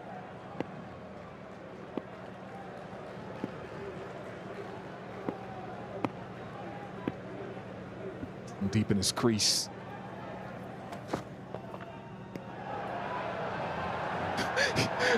It was interesting, because from the time it was carrying through to the keeper, CJ was looking around and almost protesting before it reached the keeper's glove. He did. He complained here before Joe Wilson actually give a wide. Very tight to the blue line. Sam Billings is trying not to go too far outside off stump.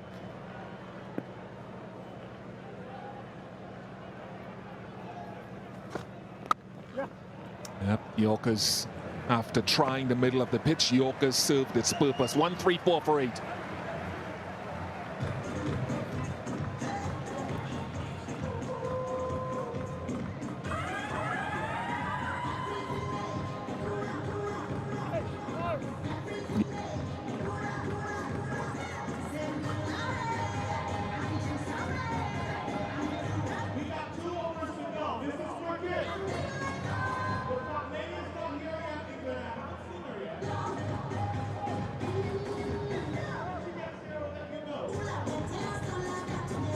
Yeah, Shepherd's career best T20 international score with the bat, 37.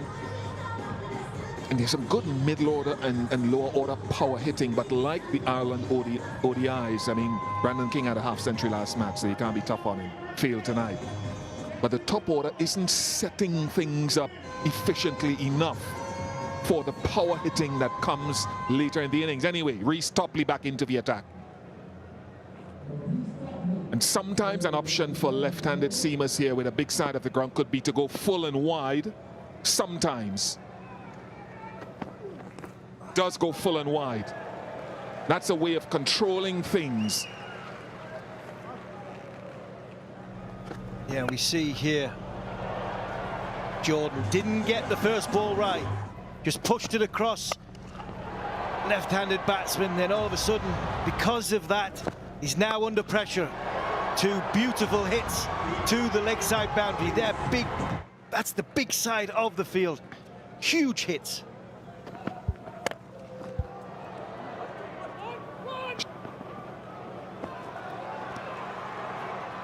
Running from Shepherd. And just for new viewers, Steve, and you'll agree this is obvious, the dimensions of the field with the significantly larger boundary to the offside as Shepherd bats now left of your screen is when you've got that left-handed option, you want him to try to beat that field. So that's why so far he's gone full and wide.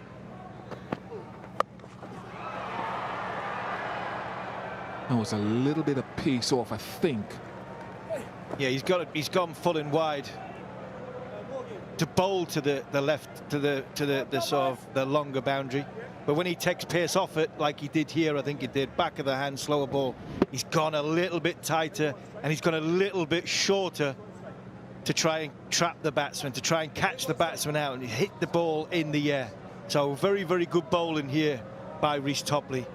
Being a little bit predictable, pace on, he's going full and wide, and anything that's going to be pace off, he's going to be bowling a little bit shorter and get the batsman to reach for it.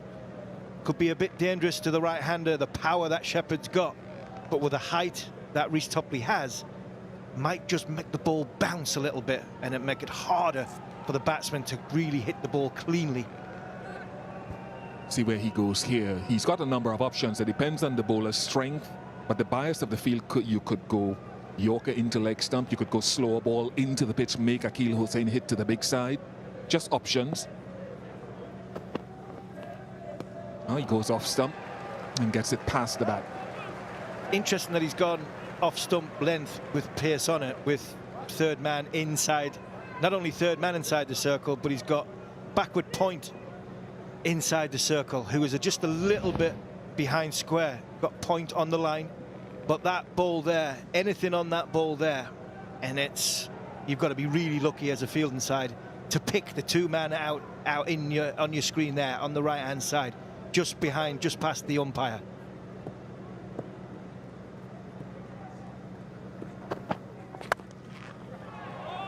That was better bowling. There, he's gone full, he's gone into leg stump, he's cramped. Hosein tried to give himself some room. Rhys Toppley follows him, sees him go early. Good bowling there by big left arm seamer from England.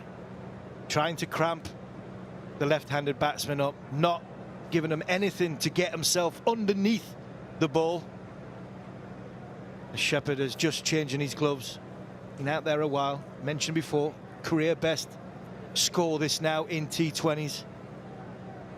Where is Rhys Toppley going to go? Is he going to go and try and go wide? Is he going to try and go as full and go wide? Looks as though he set his field for that.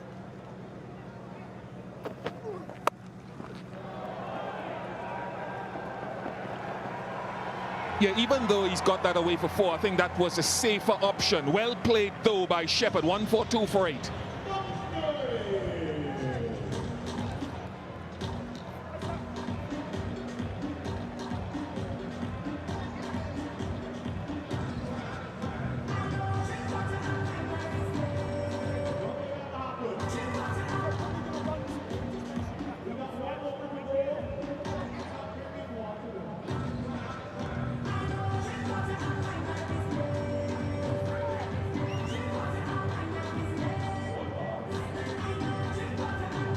And again, I'll express to you that there is potential to work with when you've got Shepherd. I'll say it again.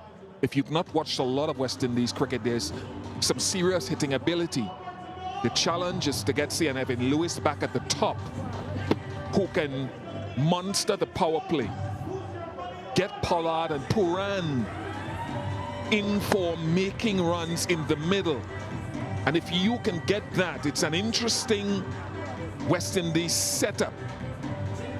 Absolutely, and you see the power that these guys have got at the bottom end. You mentioned what we've had, so far. Fabian Allen, the way Shepherd has just cleared the boundary with ease. If you get off to a good start, the score could be endless.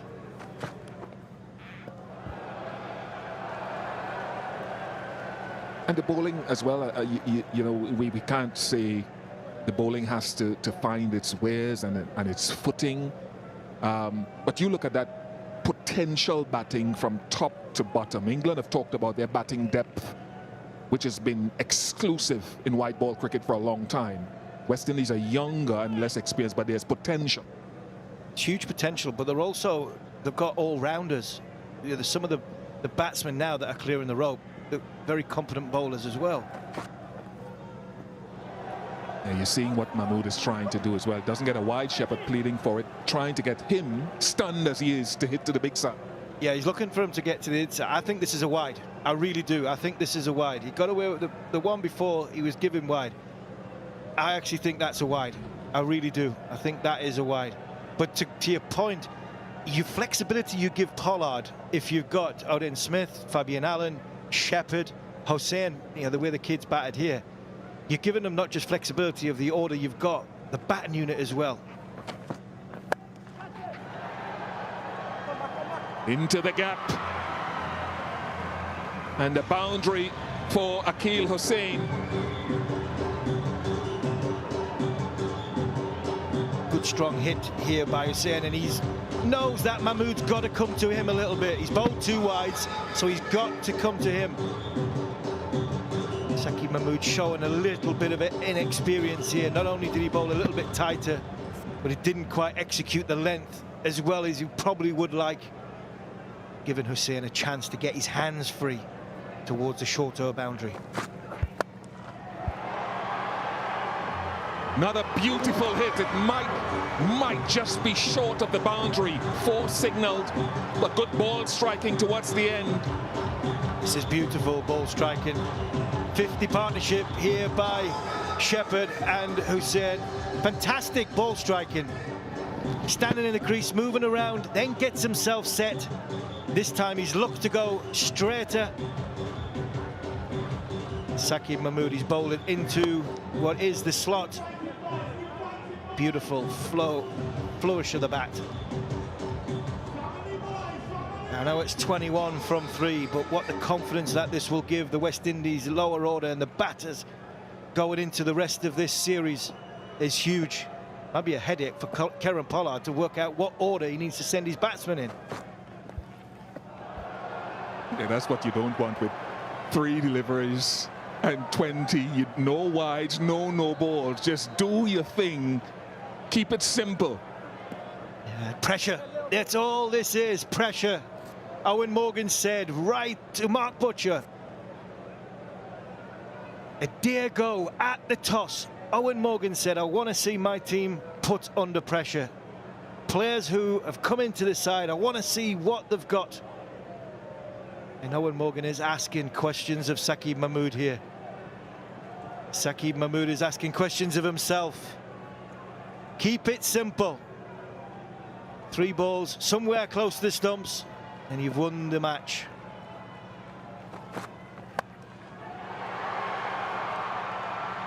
Six. But as long as he doesn't get into wides and no balls, it should be a safe game, providing. Another sweet strike. Mahmood again in the slot. Jason Roy, if anybody can do this, it would be Jason Roy. Fantastic effort there by the man from Surrey. But again, that's in the slot by Saqib Mahmood.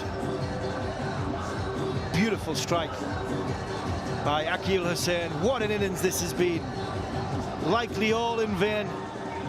But the partnership these two guys have shown, to back up your point, Bish, about how powerful the West Indies are lower to middle order, gives hope for the West Indies cricket fans that if they can get their ducks in a row and all in the right order at the top, the numbers that these guys could make could be match winning.